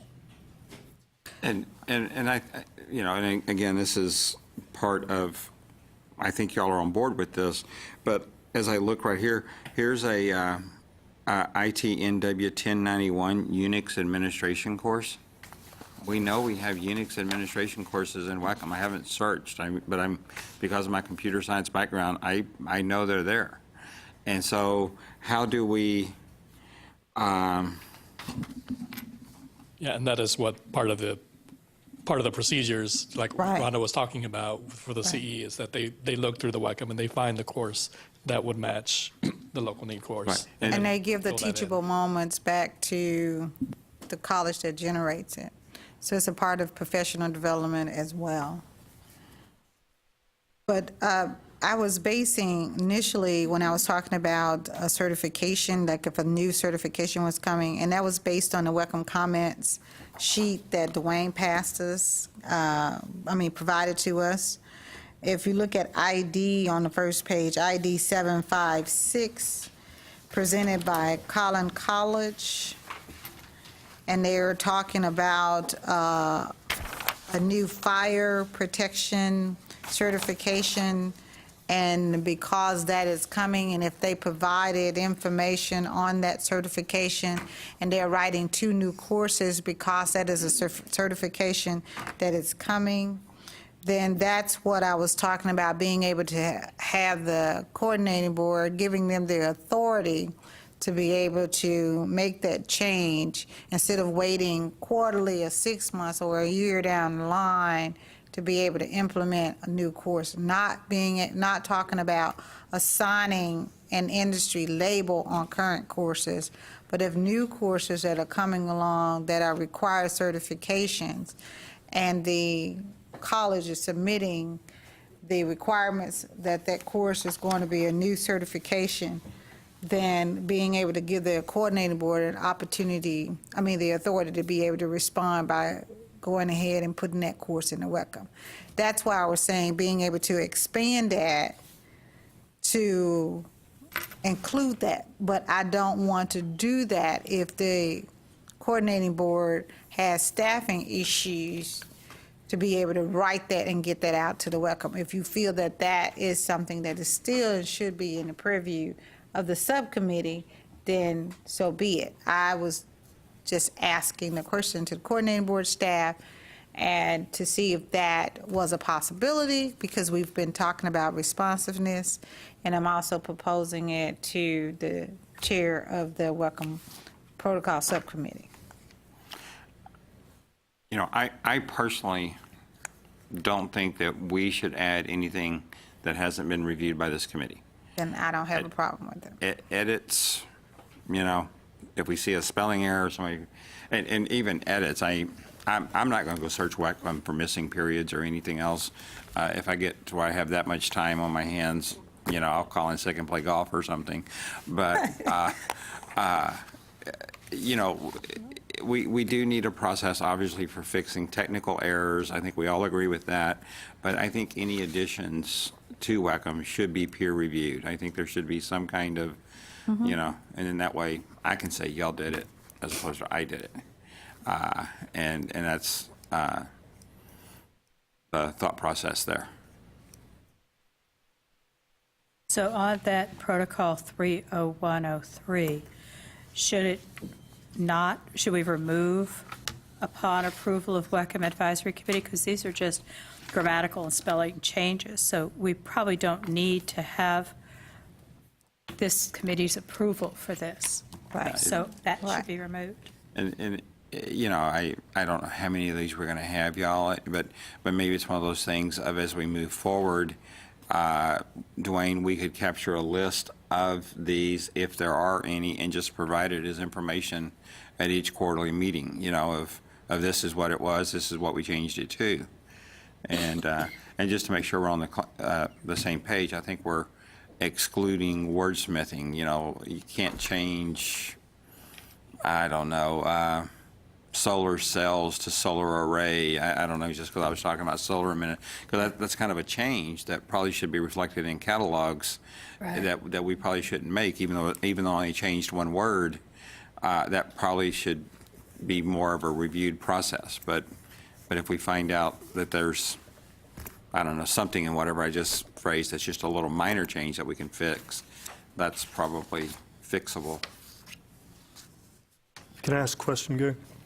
Or make a comment in regards to, first of all, in regards to this list, Dwayne, is this list complete of every local needs special topics from every college? It's not, surely, is it? Exactly, 1 year of courses. Courses that were submitted in the last year? That's right. Yeah, just in the last year, okay, because I see lots of courses missing here, okay. Sure. All right, so your point, Gary, about you see courses in here that should be in the WECM inventory, and I agree with you, that's 100% correct. And my thought is that institutions, faculty, departments, programs are looking and comparing what's in the WECM inventory and what in comparison with the local courses they have at their institutions. I know, Dwayne, that you send out a list every year, and they're supposed to do that, but it's easy to see that they're not. So in order to dwindle down this list, and instead of whomever this process is going to determine making those decisions, it seems to me that it could be put back on the institutions to take a very close look. I mean, specific directions. Take a very close look by a certain date. And any courses that are in WECM inventory, then deactivate and send that list to Dwayne with the check marks to continue or not. And hopefully it could dwindle this down, and putting back on the institutions could dwindle this list down to a minimal number of courses. Right. What is the new stuff? What is the true new stuff? And what is just either I didn't search enough, or I think, as Robin said a minute ago, I wanted one more learning outcome. Right. And you know, we know WECM has never addressed time on task or limited it to just these 4 learning outcomes or whatever. Now, course integrity is important. You know, you can't stretch it too far. But Dwayne, didn't about a year ago or 2 years ago, didn't we send to all institutions a letter and asking them to confirm they had searched WECM and somehow or another cross-validate on all their local need courses? Right. And hang on, one other question. Yeah. All these local need courses on this list have been submitted within the last year? Right. Local needs special topics.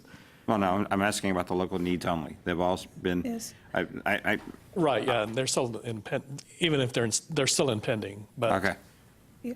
But yeah, last year when we sent out the local need renewal, we included a portion that required you to justify renewing the course. You So do had that periodically anyway. This isn't just wasn't a one-time deal, right?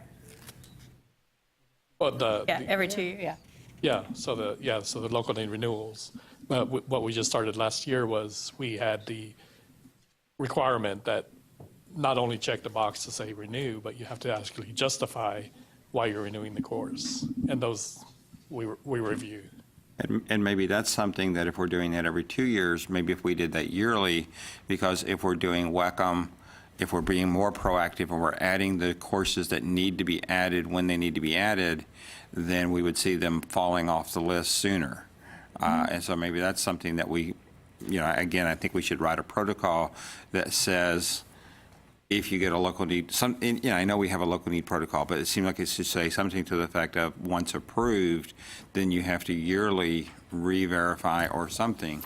And you know, as I'm talking out loud here, I think we got to figure out how much impact are we putting on institutions. And of course, part of this, if we're putting the right courses or the right edits in WECM at the right time, we're really and truly saving the institution's time because we're giving them the pre-approved inventory that's good to use, as opposed to having to go through a process and create. And so we got to find that balance in the burden versus the over communicating and all that kind of stuff. But you know, to your point, Rob, yes, and as I said, there are courses in here that look like they're definitely versions of WECM courses that I know exist. And let me make a comment. And I can see the C courses, local needs, because sometimes we have to do customized training. Oh, yeah. Texas workforce. And some of these courses, they're going to be using only one time. And maybe we can include one-time use for local need or something like that. Because I can see they have some courses. We have 3 grants last year. This is why I know this is from the last year. Many of my courses, plastic resource recovery, is not a WECM class, and nothing is related with plastics. And we have to do that. And sometimes the industry wants to do, let's say, introduction to pneumatics. But it's totally different to the basic pneumatics, because now we are focusing in the need to the manufacturing industry. Maybe we are talking about cappuccino machine, whose one is different to the, I don't know, butterfly machine. It's totally different, the schematics. And that's why the local need has to come in. Maybe we can include something like one-time use to local need or something like that. Do you do it as a local need or a special topic? A special topic sometimes. Well, a special topic is designed to be a singular or short-term use. That's Okay. what a special topic is. And you know, But it's still here. another example of that, and I think we have some of these in the ACGM Yeah, as well. these are both special. Where we have, I know we have them in WECM, but we have like Excel spreadsheets in agriscience or something. You know, a Yes. formula and function in It's the same. Excel it doesn't care if you're counting cows, chicken, hens, Yes. new cars, widgets, or anything else. You know, this times that is this times that. And so I think sometimes we create courses where we talk about, we'll learn how to do farm or ranch management. Well, if you're doing a budget is a budget, you know, I mean, so I think that's part of our training, our professional development opportunity. I think you already spoke to the special topics thing, but, you know, WECM courses, and this is especially true in software, are nearly always vendor neutral. We don't specify the specific version and all that stuff. And so a lot of times in courses, as we're talking about pneumatics, and we're working with business industry, I understand that. If you're talking about process technology or whatever, you know, you're pumping stuff through pipes, the process of pumping the stuff through the pipe, it's not the oil or the gas or the peanut butter.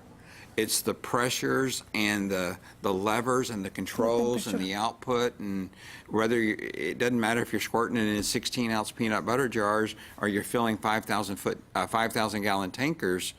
The pipeline and what's flowing through it really isn't the job. It's all this stuff out here.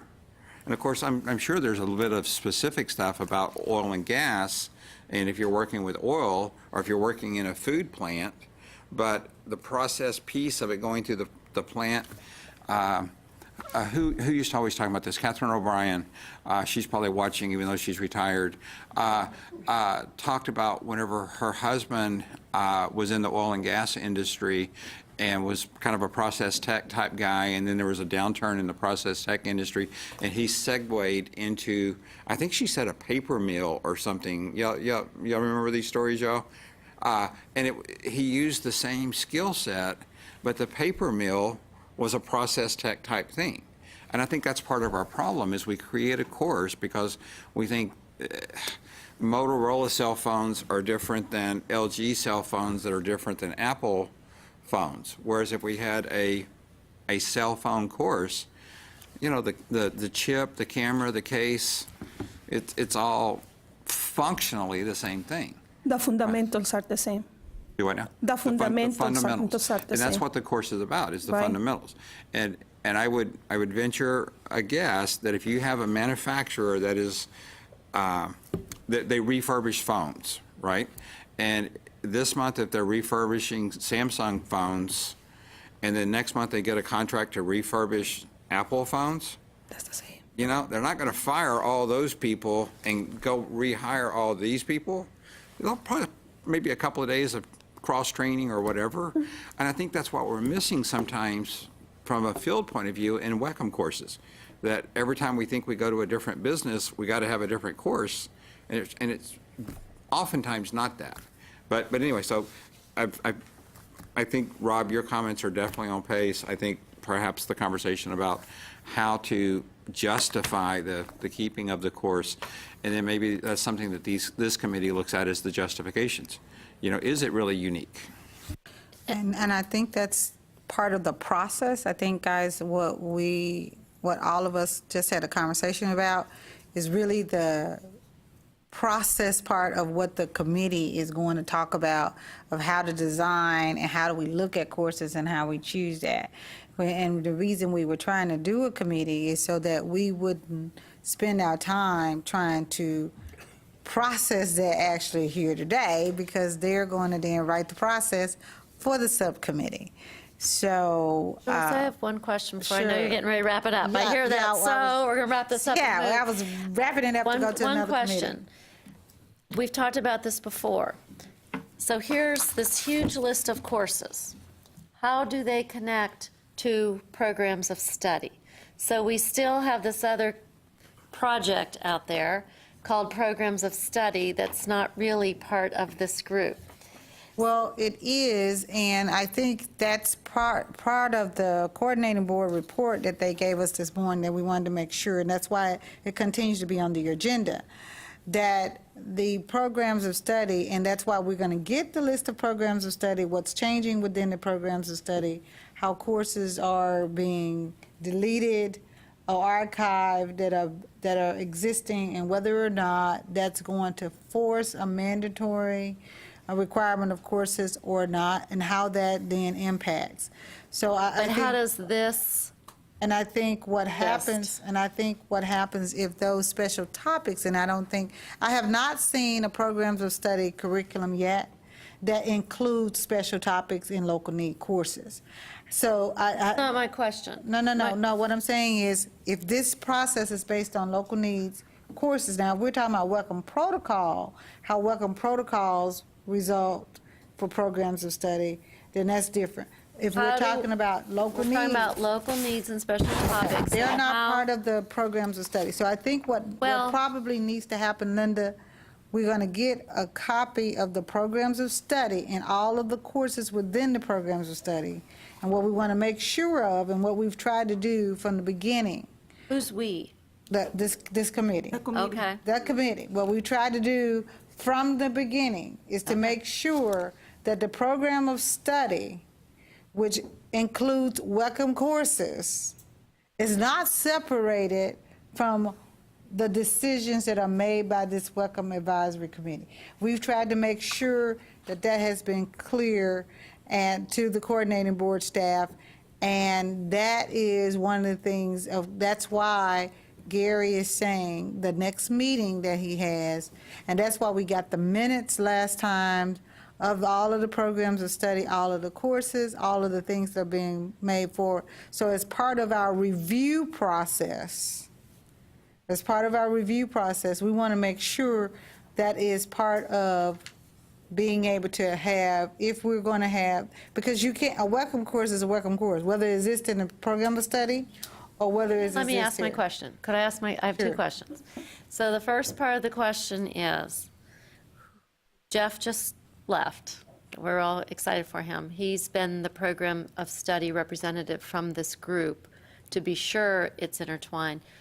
Who here sits, who's our representative with the programs of study team from this group, so we're sure? Jeff wasn't our representative. Oh. He just worked with the program of study project because he was managing on the WECM project.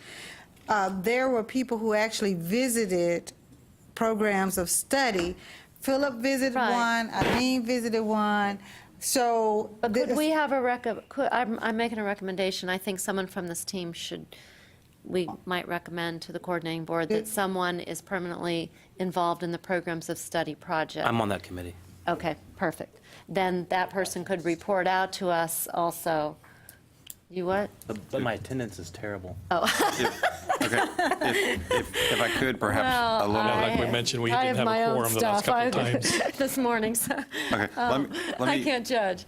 let me do a little explaining here. Okay. You know, we're limited by state statute on Right. committees to having 24 members. Right. You know, we have 200 chairs or so behind us.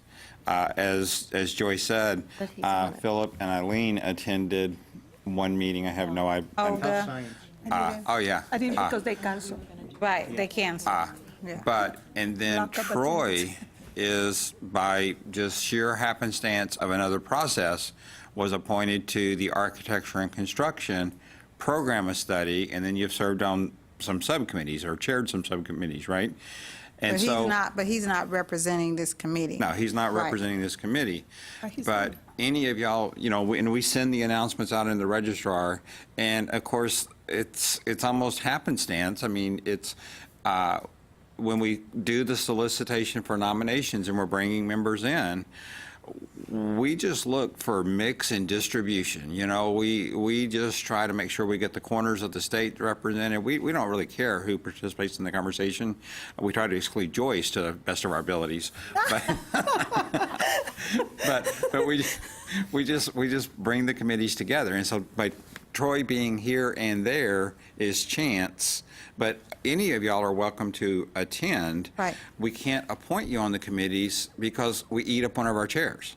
And we want to bring as many faculty, business and industry, secondary, you know, experts to the discipline. Now, if you're an expert in the discipline and you get nominated and you get selected, you know, you're welcome to participate. As said, you know, Troy's on the architecture and construction. And so they just participated as observers. And So and of course, Linda, what was your question? Could we have a permanent position that someone here represents it? And I guess the answer is no. So the second question is continuing ed. In the protocol, and maybe I missed it, is there a mechanism by which, it seems like some of the things in here are more conducive to continuing ed than credit. And it seems like there's some programs in here, is there a job at the end? I don't know. Is that part of protocol? Your document, I didn't see it in there specifically as to how this, is that an institution by institution decision, I guess? I think it's an institution by institution decision in my mind because these are individual courses. These aren't programs to lead to a job necessarily unless it's a one-course job. So we're just looking at it from the standpoint of, is this a workforce course? And is it something that is going to be widely used across the state? Does it need to be added to the WECM? Is it or is it not a viable WECM course? So not that what program that course is included in. Right. Correct. Because the course can be included in many programs. Correct. It'd be great if we could develop programs of study for CE, if that's where you're going. No, I just find the decision harder because you don't know the context, I guess. well, but, you know, Linda, if I can, I do think we need to try to operationalize what is a workforce course, because I think, and I'm not really want to read any of these names out, but if y'all read through some of these courses, I question, I'm seeing a whole lot of heads shake yes before I even really I get my... question many. But Yeah, I but that's the question process. if these are workforce courses or if they're avocational. And avocational is not fundable. And that's why I don't want to read any names out, because if some college is listening, they might be thinking, oh my God, here comes the auditors and that kind of stuff, and that's not the intent at all. But I do think we need to at least look at a good definition of what is workforce, and it has to meet that workforce need before it is either in WECM or is approved as a special topic or local needs course. And it's supposed to be there already, I think. It is I think we would all already agree there. with that, but I'm not real sure that. And again, that is what Rhonda talked about 30 minutes ago. That was part of the TACT review process when they made recommendations to the colleges that this is not a workforce course. That then went back to the colleges as part of again. So it's a part of the process of the review process. It's a part of the process that's already been written by TACE. Then Frank has said that he's going to pass over to Robin. And so it's because we've been on this, we're doing process here, and so Okay, we'll let you move on. yeah, so I would like to get a motion to accept the protocols with some suggested amendments to it.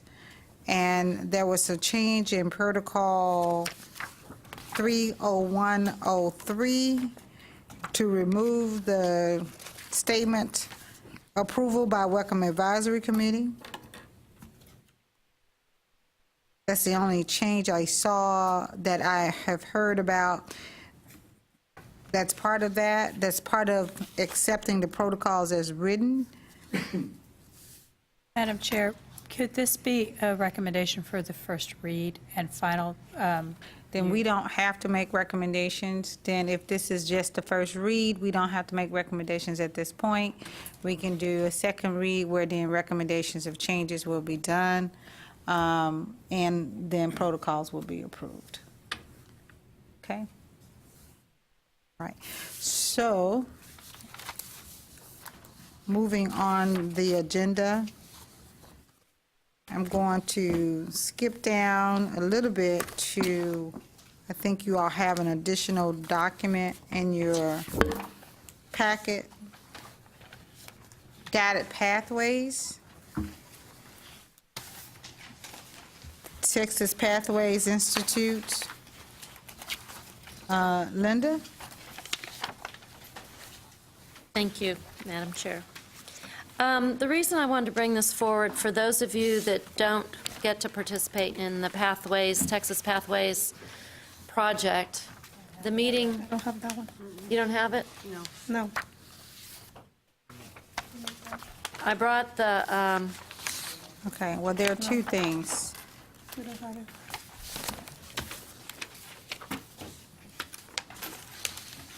I brought, there's two things. This one's not it. It's not here. No, the Texas Pathways Institute. What I had sent and what will be in the official documents is the agenda from the Texas Pathways meeting that was held in Houston on April 16th to 18th.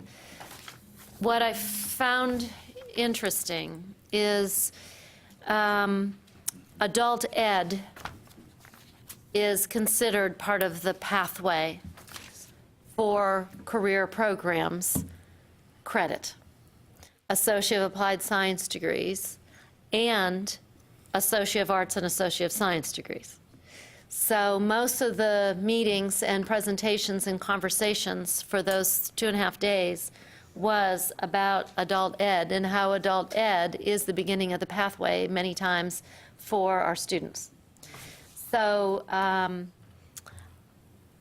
also, since coordinating board rules changed this year on what is the lowest level of Dev Ed math,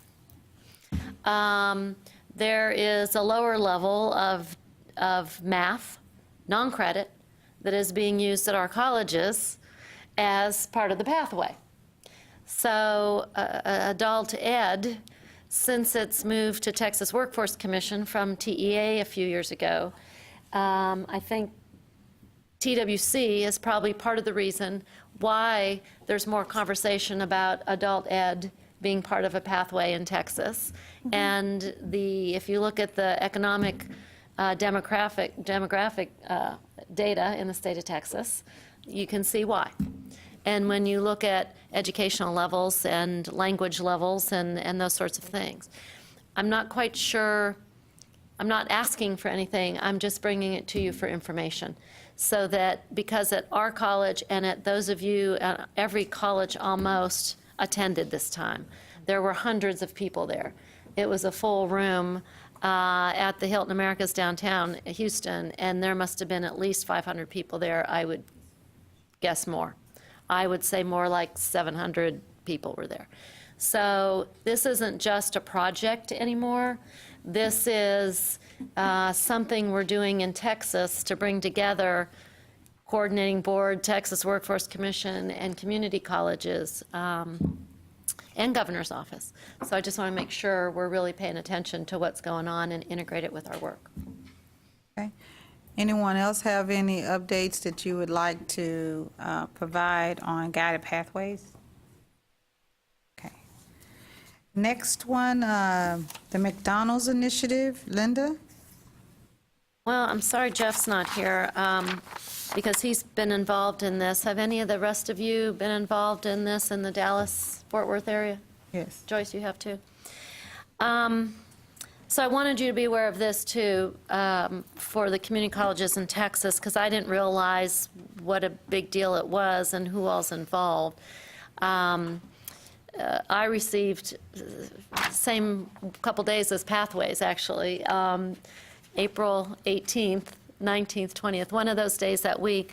I received a phone call and with Christine Hubbard out of the Dallas-Fort Worth area, and talking about this McDonald's initiative that our chairman brought to us, I think twice now, to this committee, and holding a Houston area regional meeting because there's this articulation being developed between workforce at community colleges and McDonald's training.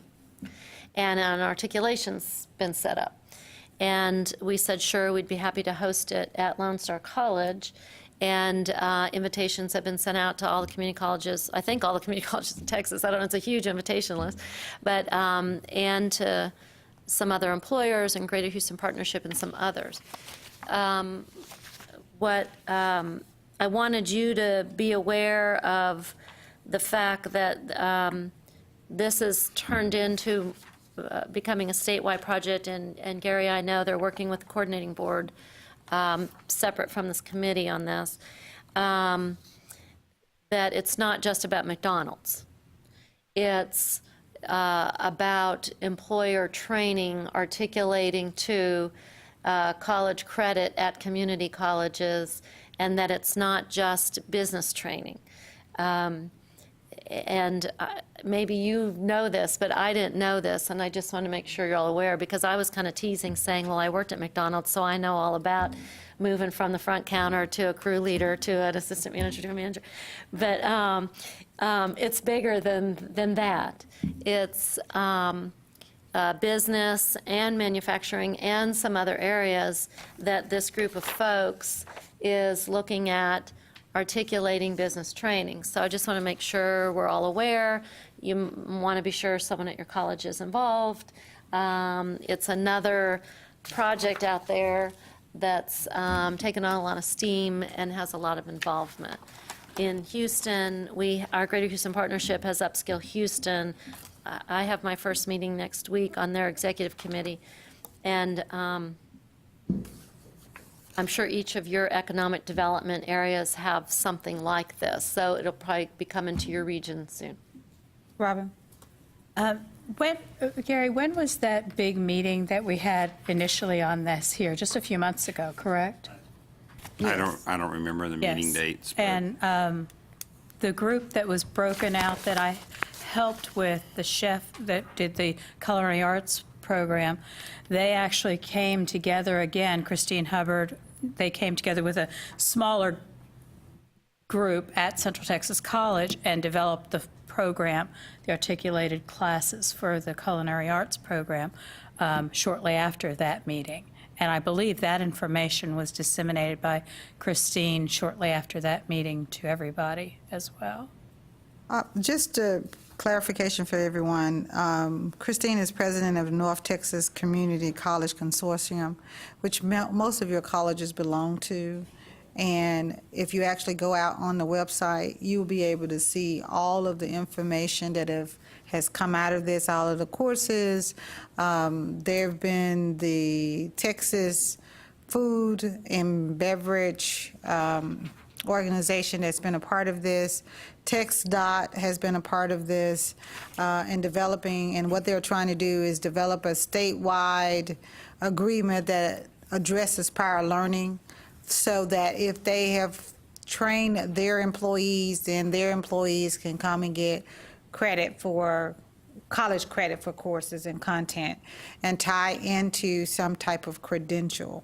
Because McDonald's was the initial starter of this, because there are a lot of McDonald's in the state of Texas and within your local areas. But of course you do know that McDonald's are privately owned businesses, and so they're franchisees. So, but they still have that, again, fundamental basic that does not change. And looking at those skills, and they felt that if those skills then can be mapped to our college courses, then why not do it at a statewide level? So if Joyce in Dallas has worked at McDonald's, then, and she moved to Houston, that she could get college content at Houston Community College the same way she would have gotten it at El Centro College. So that's what this project is about on the statewide level. And then then TxDOT heard about that and said, well, you know what? Why can't we do that in the transportation and logistics area? So, but this information, very much like what we just talked about earlier with prior learning with the apprenticeship program, where it's going to be publicly posted, because this is part of a public university, and it is a community college community college consortium in which your members, which your college is a member of, then anyone can go out to the website and all the information is there. There is a meeting that is coming up that is also posted out there, so that, and you are invited, your faculty is invited to be able to participate and look at what's going on. That was a recommendation by Jeff and myself when we attended the first meeting to coordinating board staff who has not been involved with the WECM, but has been very much involved with the North Texas Community College Consortium. And under the advisement, I'm sure that they did talk to Gary, who has experience with the WECM. They've designed how they get this information very much like a WECM workshop. So the information is out there to be able to go and get, and it's like Linda saying, sometimes we don't go looking for something when we don't know it's out there. So being able to communicate at least that it's out there is the opportunity for us. And for those of you who are watching us, please go out and look at the information on the North Texas Community College Consortium. Now, I didn't get any other, and Jeff did not tell me about any other reports from any other committees that are listed. So I'll ask at this time if there was if there are other chairs of the committees that are listed here that want to have other things they need to report out on. Okay. If not, then we will move to future agenda items and resources required for the next meeting. What usually happens is Gary and Dwayne look at and consider the minutes that have happened within this meeting, make recommendations for agenda items, and also then you all will be submitting agenda items as well that come up, and you can submit those through me for the next meeting. So right now, the next meeting is scheduled on September the 20th, 2018. Dwayne, I'm sure, has confirmed that he would not have put it on the agenda if it was not. Right, Dwayne? We have this room? It's on the agenda, so it must be true. That's right. That's what I'm thinking. That's what I'm thinking. Okay. So with that, are there any other items that we need to discuss? Okay, hearing none, I say that we are adjourned at 1:41 PM. I don't have a gavel, so I just said that. Thank you all so much. Have a safe trip.